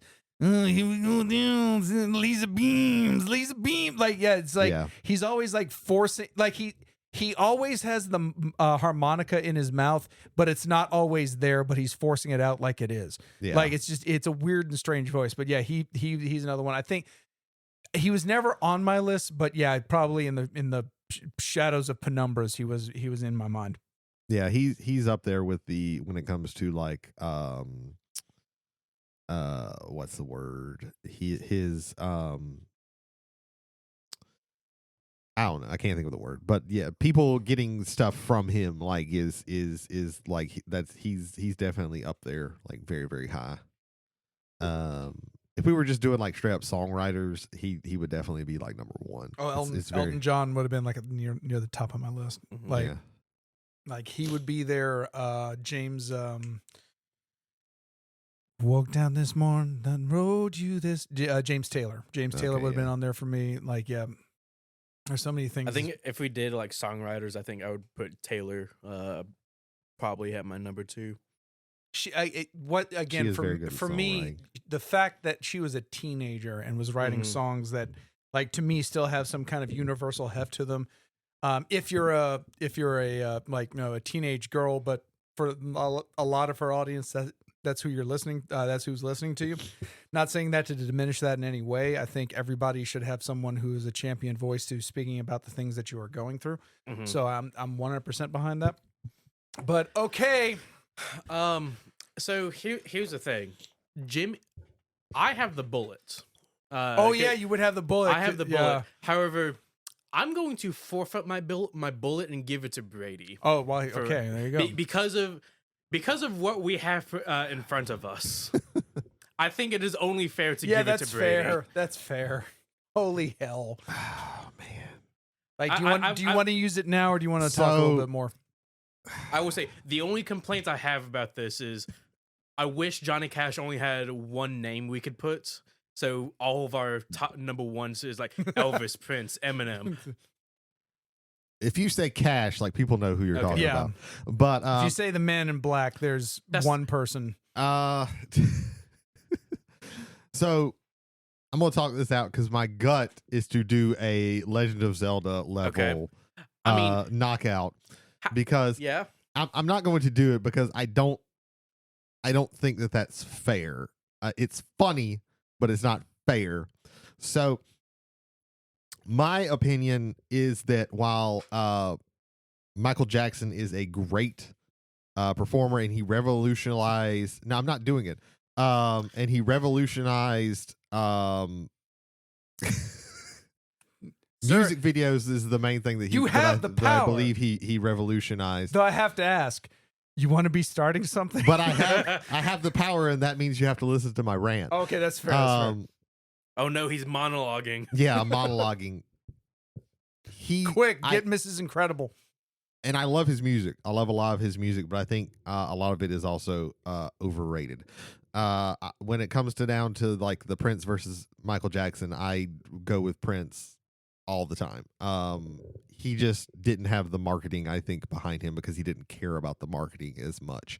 Because his influence was very wide as well because he had all of these people that he like took under his wing and everything like that. Also, he did like all the fucking instruments for all his songs. That and Prince like defied the record label. Like, I think that's one of the reasons why you lost almost a decade worth of his career. Yeah. Like we make fun of we don't anymore because nobody remembers this shit. But like the whole artist formerly known as Prince. I think history but like has turned on that a little bit. I think legitimately history has turned on that because like you see things like Taylor Swift where Scooter Braun has the majority of her original catalog. Say, no, I'm just going to re-record everything and it's going to be mine. Yeah. Period. And yeah, like I think again that's a super bold move for her to do. And I also think that if people like Prince didn't at least try to plant a flag somewhere on that issue, I don't think she gets to the point where she gets to do that. Am I saying it's the only stone that she could build that platform on? No, but I do believe it is one of the stones that she built that platform on. Hell, I'd even say this is like the foundation of it, really. But besides Prince, name who else has like done something like that successfally. It's very rare that it happened. Rarely. Exactly. So I would say like because especially at that time, like you would have had and he that's kind of one of the reasons why he is not as people don't think about him quite as much as say a Michael Jackson because he didn't have that constant in the limelight showing like everything, and he was also a super private person, super weird too, but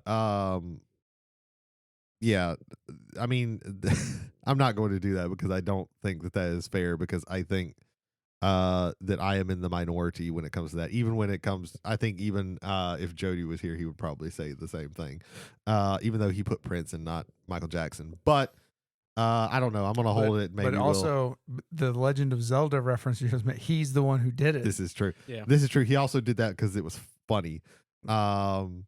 Well, and also he had not played many of the Zelda games. Yeah. I'm not shitting on him for that. Yeah. Let's talk about Madonna real fast because I was surprised that she didn't show up on somebody else's list. Like, if you would have to say like she's like one of the quintessential voices of the 80s. Like when it comes to like the pop female performer who is doing like just straight pop, she is like the template for most of the people who came after her. Like your Katy Perry's, Sabrina Carpenter Carpenter, Hell, I'd even say you get Olivia Rodrigo. You get Although Olivia Rodrigo, she's gone in more of a kind of pop punk area. That's why I've really liked her stuff lately. I'd even say like She reminds Beyonce me is like of influenced a little Haley bit. Williams. Beyonce is influenced, but she's kind of forged her own path. Yeah. Going back to just Rodrigo real quick, she reminds me more of Haley Williams from This is true, yeah. Mm-hmm. And I'm certain that there are like 20 more. Well, Madonna was kind of punkish, at least in effect, certainly at the beginning of career. I will say this: her 80s and 90s, particularly her early 90s, are very strong. Yeah, very strong. I think the album, which I think was Ray of Light, right at the end of the 90s, start of the 2000s, I also think is a solid album. I don't think she had much after that. She had she had 20 good years of being a the only thing force. that she's really had since then is in the 2000s. That what was it? The album was called Music, I believe, or at least the lead single was called Music. Makes the people come together. Yeah. It was around the time when that one of those James Bond, those Pierce Brosnan James Bonds came out. Yeah. I don't know where I was going with that, but yeah, Madonna is definitely like she's the template for like, and again, it's really more in like that Katy Perry when she was like really big, like that era of all of those like punk, those pop women, like that's all of them took the template of Madonna and ran with it. Yeah, I can see that. I just can't think of them because man, I kind of turned off from pop in that era because man, the 2000s could be rough. The early 2000s. As processed as pop is, that was probably the most processed cheese that you had in pop in the history of pop music. Oh damn! Another short list because we are all a bunch of white dudes. We didn't the Marvin Gaye, any of Motown. Marvin. He was on my first list. I took him off because I felt it more personal. But if you want to talk about that, if you want to talk about the Motown sound, it goes through Marvin Gaye. Yeah. Between Heard It Through the Grapevine of the late 50s, early 60s, all the way to What's Going On in the 70s. No, he was on my short list. I think he came off for Michael Jackson because Jackson is also Motown, but it's the end of that Motown sound, and it's also the start of what I think you can trace to now modern United States pop music. I had Marvin Gaye and Otis Redding. Otis Redding. That's a life that ended way too early. God bless. But for me, it's also like in the area of like Stevie Wonder, like these are people that I respect more than I listen to. Yeah, no, I can see that. Like I have What's Going On vinyl, but I don't listen to it a whole lot because I more have it as this is a thing that I think that I should own because it's important.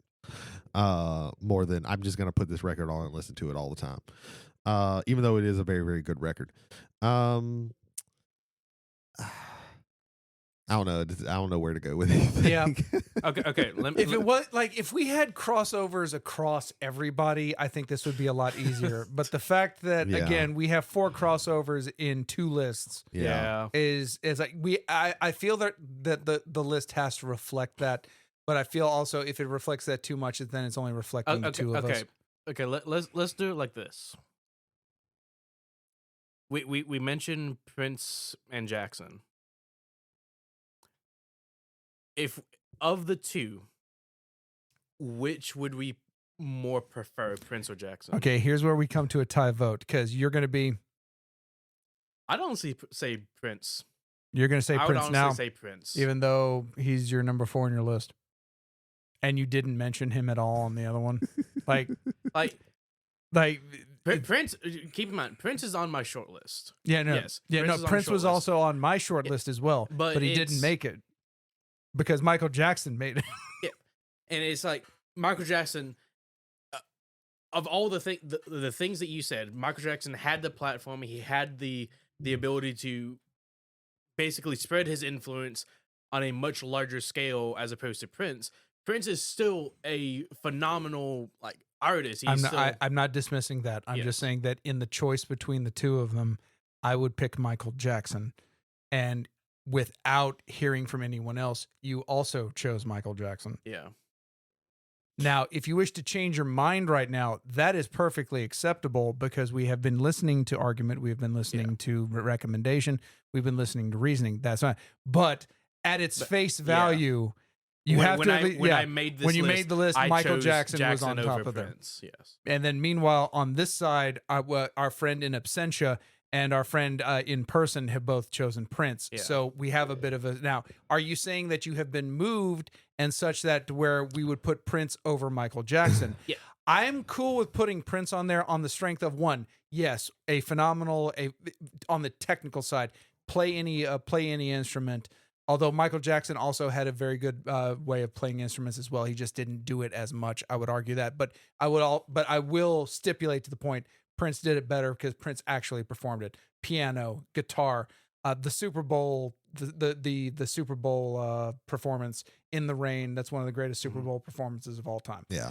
I will stipulate to that. Now, if you go okay that, but at least on its face, recognize this looked like a 2-on-2 at the start of it. Yes. Okay, I will say from the arguments and the things that we have sat down and listened to, I have moved from my choice of Michael Jackson to Prince. Okay. Hold. Well, no, I'm not going to change my. He's not changing his vote. No, like that. Your argument for that was too strong to change it that quickly. That's is there a reason that both wouldn't be on there? I would go with both of them because of who they are and who they were. God bless, they're both. I would also not be opposed to both on there. I could, I'm thoroughly with putting the two of them on there for longevity, for impact, for just the songs. Like Jesus, Purple Rain, and I don't mean just the song, though the song, yes. I'm talking about the whole fucking album, the whole fucking soundtrack. Let's Go Crazy, Computer Blue, Darling Nikki. Yeah, just that album by itself. Yeah, if we're cool with it, Michael Jackson and Prince both get on there. I'm fine with it. Everybody okay with that? Let's do it. All right. So we got MJ, and we've got MJ and P. Oh, okay, gotcha. That's the best I could make that symbol. Man, look. that's a rough Prince. Yeah, that's a rough rough formerly known as Prince symbol. There we go. I'm not even sure if it's pointing the right way. Yeah. There we go. I just didn't want to have to write it all over again. Okay, we have 3 spots left. I don't think country is represented enough on our lists across the board. We've got Elvis, we got Dolly, we've got Johnny. And to be honest with Elvis, it's not mostly country. It's rock and it's gospel. I 100% agree with that. But he does delve just a little bit into it. He dips his toes. I would also say in the same way, there's a few petty songs that are again, he doesn't go into country, but he kind of drifts into that way, especially with like a distant cousin with his guitar work there. Yeah. If I had to pick between the 3, I would pick Elvis, but my second would be Johnny Cash. Yeah. Yeah, with the way the lists are, I realize that it's going to be hard for me to actually get one of mine on there. I will say, of the 2, I am more familiar with Elvis. Like growing up, being at my grandfather's house a lot, he had Elvis on Jailhouse Rock. Let's not forget Dolly.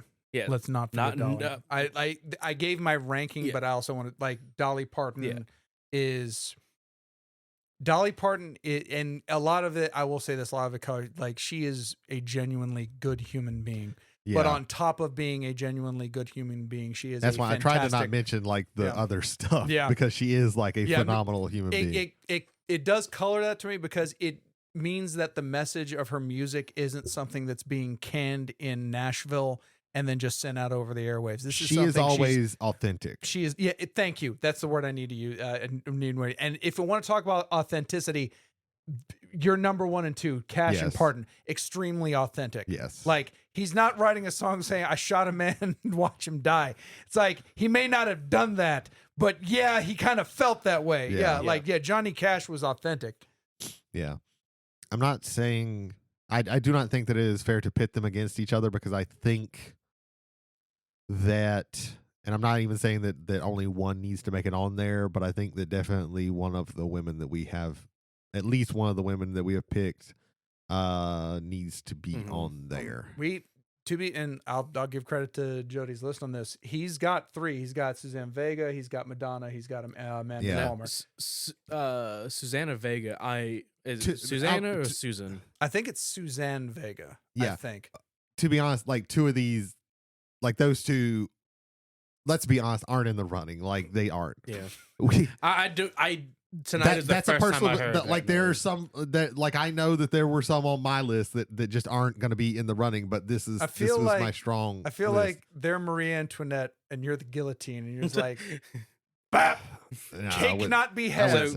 I know Amanda Palmer. We had to listen to an entire album of hers, I believe. Because we were listening to not Dresden Dolls, but the other, I can't remember it. Shit, but also we thought not we. I apologize. I thought Amanda Palmer was the name of the person from Twin Peaks. Yeah, yes. that also. Yeah. No, Jody, I wish you were here to defend yourself, man. But yeah. Jody would probably say that those 2 definitely aren't on there. So it's like Madonna, Taylor, and Dahlia, like are the female representatives. Oh my god! But that doesn't mean it's like, which child do you wish to choose? The good one, or the good one? Yeah, my god damn but it! That doesn't mean we only choose one woman. That doesn't. No, we can choose more than we do. Have 3 spots. We have 3 spots left. I didn't want to like bring that up. Yeah, is in a way for us to just narrow it down and say we're only going to pick one of them. I just brought it up as to at least one of them. Shoot Taylor Swift. I wouldn't make it out of here alive. I have to go buy Bianca to get out. If you do it, it'll be funny. Yes, it would have been funnier to me to shoot Michael Jackson, and I didn't do that. There you go. You could shoot him, and we could remove him from the list. That's the power of the bullet. I'm not. You hold the power. I'm not going to do that. Because to be honest, the one that I would shoot, I cannot. He wants to shoot Eminem. Yes, because I think he has fallen off very far for me. I think he is a pale shade of what he was. Are you just mad he covered a Steve Miller song? I did not even know he did that. Abra. Houdini. Houdini is sure. Him. I think that's a Steve Miller song, right? I don't know. I haven't listened to the new album. It's not that he covered it; he sampled it. I don't. Yeah, that's a big difference when it comes to hip hop. I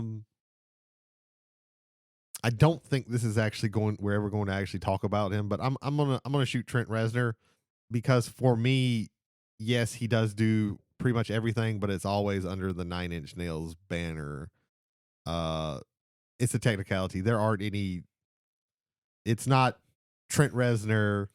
And pretty hate machine. It's 9 Inch Nails, pretty hate machine. Like that's a good point. That's a good point. Just so I don't so I don't have this weight hanging over me. I was trying to think of a lyric to it's like when you bite the hand that feeds you shot him. And yeah. Like, boom. Bit the hand that fed you.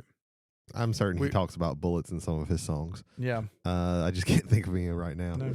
I do like 9 Inch Nails though. I like 9 Inch Nails. I love his work. I get where you're coming from there. I have a similar. I think you're more justified in this. I have a similar feeling with Jimi Hendrix because it is the Jimi Hendrix experience. It only like the wave hits like the first pebble on the shore and then goes out. Yeah. This one I think consumes it, and I think it makes sense. Yeah. So yeah, what is it? I've talked a lot. What does anybody else think? Let's look at the weekend. Everything that Jay basically encompassed with his experience during pandemic, everything that I enjoy of the weekend, I would say the weekend would be top 5 worthy. So I think I love the weekend. I think he's great, and I think a lot of the stuff that he's done for pop lately has been really great. But I think that, like with somebody, to be honest, like a Tom Petty, it's more in personal feelings for y'all than it is actually great. Like he is great, but I don't think his influence like there are a lot of people on here whose influence has been so much stronger. True. But to be fair, they've had a lot longer time Yes. in order to do that. And again, him for me, he is the one that still of my list has the most uptick left. Yes. And that's why I said even with Taylor up there, I think he has the most uptick left as far as what he can. I think he's still got one great album and a bunch of good ones still left to put out. As far as everybody else on my list, I think Taylor Swift. I think right now she's at that point. I think she's getting to the point. This is gonna be as high up as I ever. Bianca, shield your ears. Yeah, she is at the Madonna point in her career where she is a bigger touring act right now than creating new music. That's my opinion on her right now. Now that being said, she is a phenomenal touring act. Absolutely phenomenal touring act. I don't know how much left she has in the songwriting side. She's had and part of that is, again, almost 20, 25 maybe years of songwriting behind her. Like she was like writing at 15 and maybe and before that. Yeah. Am I wrong for thinking that? I'm about to get a strongly worded email from She's about to get a straight. Yeah, I don't know. I do think this. I will say this with The Weeknd, with Taylor Swift, Bruno Mars, and I'm trying to look for anybody else. We need a modern artist on this list. We have MJ and Prince. We need somebody from this era. Yeah. To push it forward. I like Bruno Mars. I don't think he comes to the level of a Taylor Swift or The Weeknd. If we're going modern, then. She's 2 on mine, 5 on Ethan's. I think we push forward with Taylor Swift on the list. I'm okay with that. I do not hate that idea. When it comes to modern artists, it's really hard to T-swizzle. Yeah. We have 2 spots left. All right, Okay. wait, I have live feedback from Bianca. Live feedback. She just released a really, really good new album. Was it a new album? Yeah. Like is it a new album? Tortured Poets. Tortured Poets. Oh, I forgot about that. Like yeah. a really good I thought From that the wasn't Heart as good. album. Yeah. No, not compared to the rest of her body of work. I think it's good, but it's not like one of her landmark albums. I think 89 I think was fantastic. What was that other one? God damn it. It was part of the Scooter Braun remix that she had to do. You know, that does not narrow it down. It doesn't narrow it down, but it was like doesn't. it was one of the early ones, like maybe second album. I don't know. Speak Now. No. If you say the name, I'm gonna remember it. What was it? Are you? Oh, wait a minute. She's reading them off of her shirt. Yeah, That's she has amazing. them No, on her shirt. thumbs up to that. I like that idea. Yeah. No, wait, what was it? Wait, Reputation. Reputation's another big one of hers. Fearless. Thank you. Okay, okay. yeah. That album's miles ahead of Tortured Poets Society. Miles ahead. But I think it was a good album. She's slowing down in the fact that she's putting out good albums, not great albums. That's what I'm saying there. Another text is in about prepare your body for that shit. So MJ, Prince, Taylor Swift, 2 more. Okay. I think not to discredit him. I think we go with Johnny Cash. So we go with Johnny Cash. I think we go with Johnny Cash. Are we taking the country route and putting him over, like excluding Parton and Elvis, or are we still considering them? But as far as country goes, I would say we still consider the others, but I would say with the heartfelt messages that Cash puts in, the impact that he has, like I feel something when I listen to Cash. I feel something. I don't disagree with you as far as Johnny Cash. I'm not gonna argue with that. Against your number one. Yes. I would say Cash. You know what happens when you flush a whole bunch of money down the toilet? You get a Johnny Cash. That's a punny joke. There you go. Oh, God. All right, so 1 left, and here are the possibles: Dolly Parton, David Bowie, Tom Petty, Jimi Hendrix, Eminem, The Weeknd, Bruno Mars, Elvis, Amanda Palmer, Madonna, Susan Vega. Jesus Christ! Pick one out of that list. Yeah. What stands out? What stands out? Or who? Excuse me. Who stands out? My apologies. Who stands out?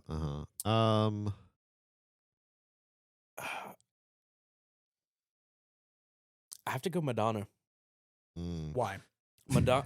No, I'm not. Yeah. That sounds vindictive. I apologize. Like, why? Yeah, but it's like, give me a reason to throw on Madonna. The things that we tacked on earlier. You have the template of 80s pop going strong into the 90s and even into the 90s into 2000s. That's basically influenced a good majority of the female artists that we have today. I would say Madonna deserves it. Which is really funny because I was thinking the one thing that's been going through my head is that Madonna, I would say no on Madonna because one, her influence has faded quite a bit. Like we said in that early 2000s, it was super strong. Like everybody, it felt like was trying to do Madonna. Everyone was trying to be a Madonna. And lately with this newer, with these newer pop stars, it's lessened somewhat. And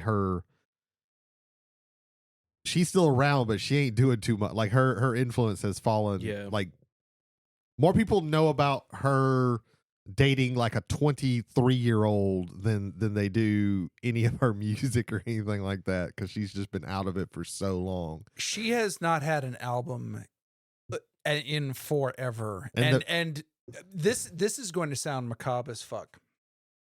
If she were dead right now, I think she gets on the list. That's quite possible. It's a macabre and disgusting sentiment. I don't want that. Like post-mortem recognition. But it's that once they're dead and gone, that's when you really appreciate them because there is no chance to get anything. Yeah, that happens a lot. But you look at Michael Jackson. Like he died in Michael 09. Jackson, I would argue, Michael Jackson would have been a perfect example of that because Michael Jackson's, I think, last album was Invincible. It had Blood on the Dance Floor, which I liked, but nothing else I can really remember from that thing. And then he passed away, and now we kind of have this, I won't say esteem, but we look back fondly at the music. Yeah. Mm-hmm. Whereas we don't have that for Madonna because she's still alive. That's gross. Yeah. I'm sorry for saying it, but it's gross to say, but I think it's the truth. It is very gross. But yeah. And when you look at like all the people who are still alive on this, like they're still putting out work.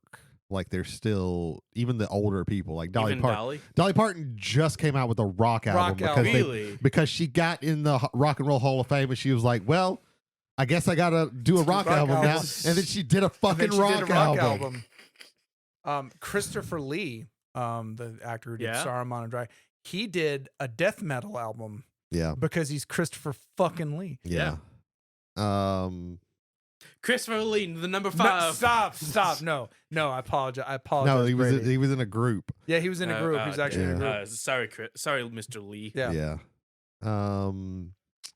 You were gonna say something, and then we kind of cut you off. No, Like of the people who were left, who's producing? Was that? Well, was that... yeah, like they're like the people. Like she is kind of coasting. She did a few songs like a while back, but man, like she did one that was like it was after the Pulse nightclub shooting, and it was.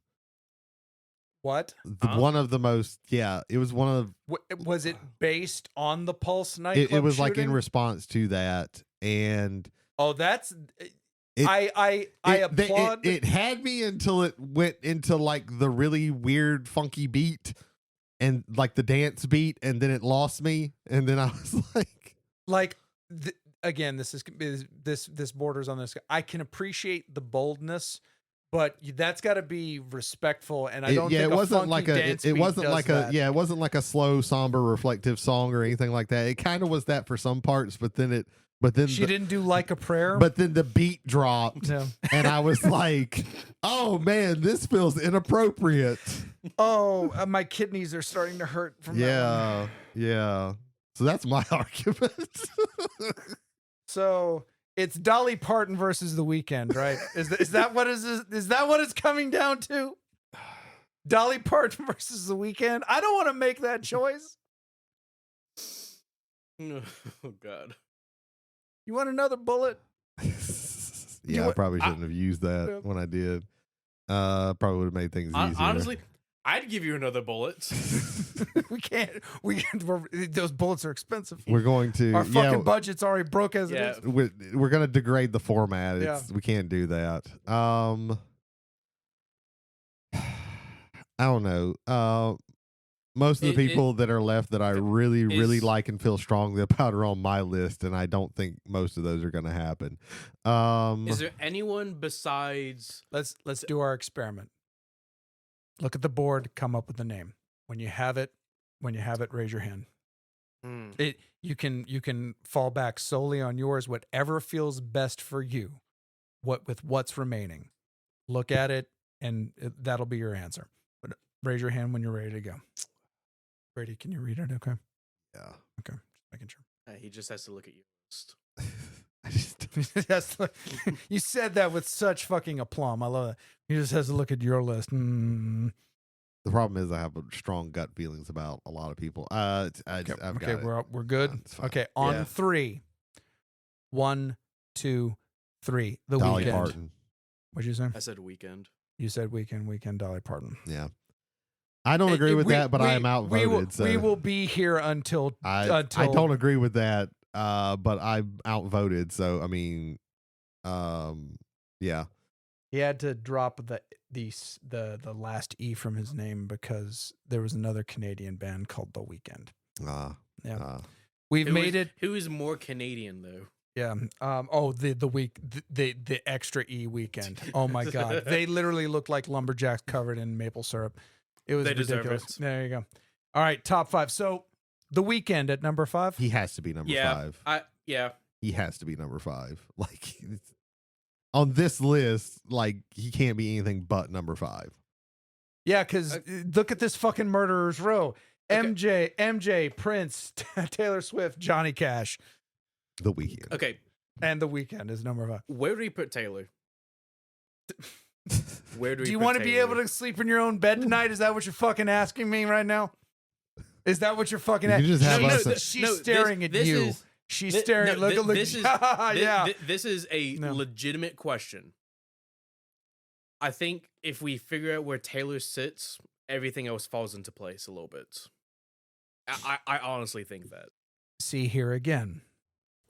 For me, like even though I put her over Michael Jackson. If you compare Taylor Swift, Michael Jackson, I have to go Taylor Swift. Not just because I already did that, but I think again she has assumed and pushed forward the thing there. But if you make the comparison Prince and Taylor Swift, I have to go with Prince. Because I think as songwriters, I think they're equivalent. I think as actually being able to play the instruments, Prince beats her. Not that she is not competent. Mm-hmm. She is more than competent. He was exemplary. So it's a weird comparison there for me. It's a weird circle. Here are my thoughts with it. We've got 2 newer artists who, if you compare like the legacy and the reach and who they have, like we have 2 that just haven't been around as long and haven't had the impact of the others, even though like Taylor Swift is rapidly approaching at least a couple of people on this list. That's my gut is she's 4, but I don't know. So you've got her at 4. I don't see a world where she beats Prince. I have to conceive of a world where she beats MJ because I did that from my list. Johnny Cash, she hasn't been around long enough. Like to me, that kind of moves me there. I would put her at 3. I would not be uncomfortable putting her at 4. 3 is as high as I would be okay with her. But if I put her at 3, it's to maintain Michael Jackson at 4, and I don't know if that actually meshes with y'all. Okay, hear me out. This is how I see the top 5. Okay. Weeknd is 5. I think we're in agreement on that. Okay. We're now working on the top 4. Okay. MJ is 4. Taylor is 3, Prince is 2, and Johnny Cash is 1. That's how I see this top 4. I can't believe I'm going to say this. I've got Prince at 1. I I can't. If Prince I at have 1, to, if I have Prince to and put Cash can be interchangeable. if I have to put MJ below Taylor Swift, I can't put Prince above that. And honestly, between Prince and Johnny Cash, yeah. this one again, Prince is a weird verses. With everybody else, you can kind of have the verses. To me, the way I think about it, business comes into it, like sales and all the things like that. He eschewed that completely. Again, he told Warner Brothers to go fuck himself and produce music under a symbol until he could get his rights back. Well, even when he stopped releasing albums, he still made music and just put it in a vault because he wanted to make music and he didn't care about selling it. Yeah. So I would say Prince and Johnny Cash can be interchangeable. Okay. So let's do it this way. Are we okay with Prince at 1? Yes. Okay, so we have the bookends. Okay. And then it honestly it falls into place then Johnny Cash, Taylor Swift, Michael Jackson. I'm okay with that. I'm all right with that. Any last things? Nope. No. I can't believe we did it. I can because 2 of us had the exact same fucking list. Anyway. God. Ethan fucking announced the list to the world. Ladies and gentlemen, the ultimate top 5 solo artists. Number 5, The Weeknd, minus the E at the end. Number 4, Michael Jackson. Number 3, Taylor Swift. Number 2, Johnny Cash. And number 1, the one and only Prince. Pancakes. So, ladies and gentlemen, that is this episode. Holy hell, that was I think if we'd had Jody here, it would have been even better.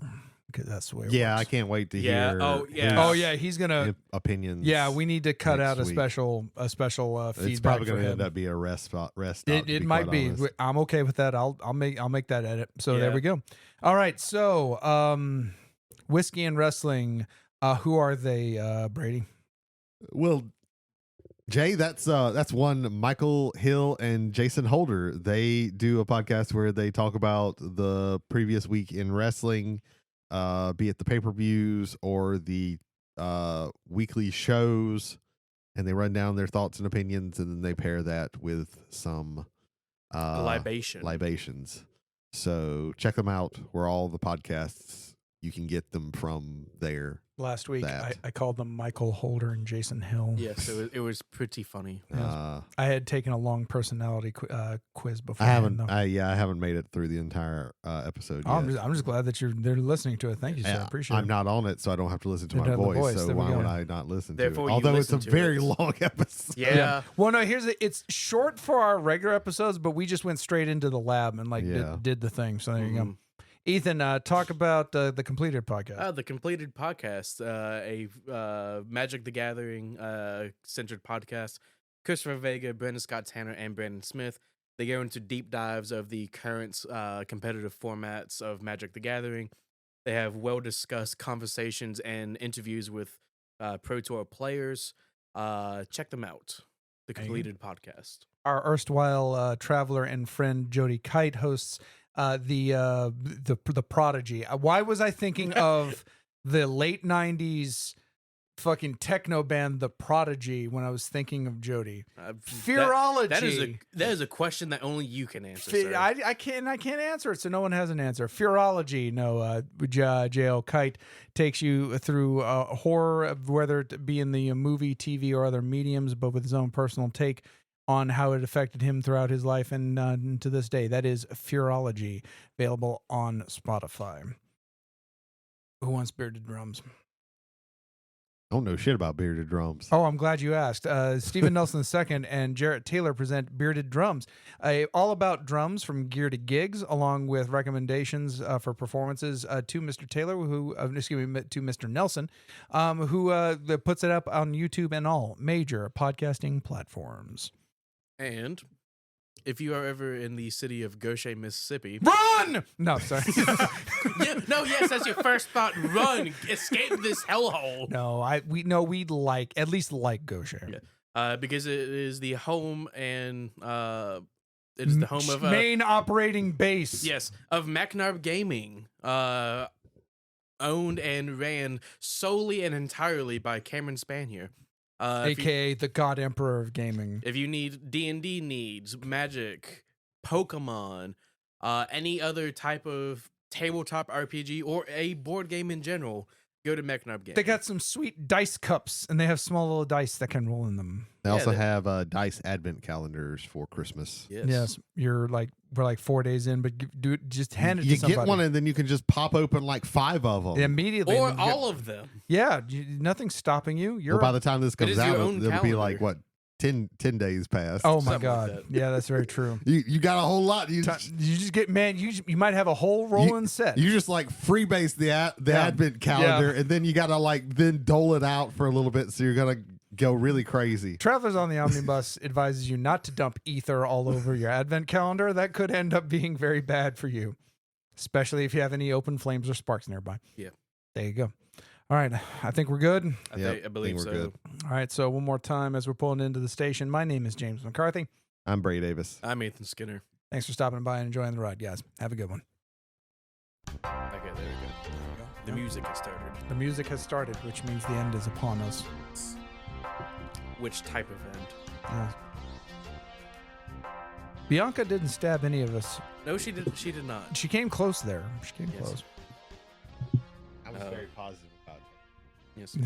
I have some additional live feedback from her. Oh, okay. Well, no, say that for the next time. This Okay, thing's there we over. go.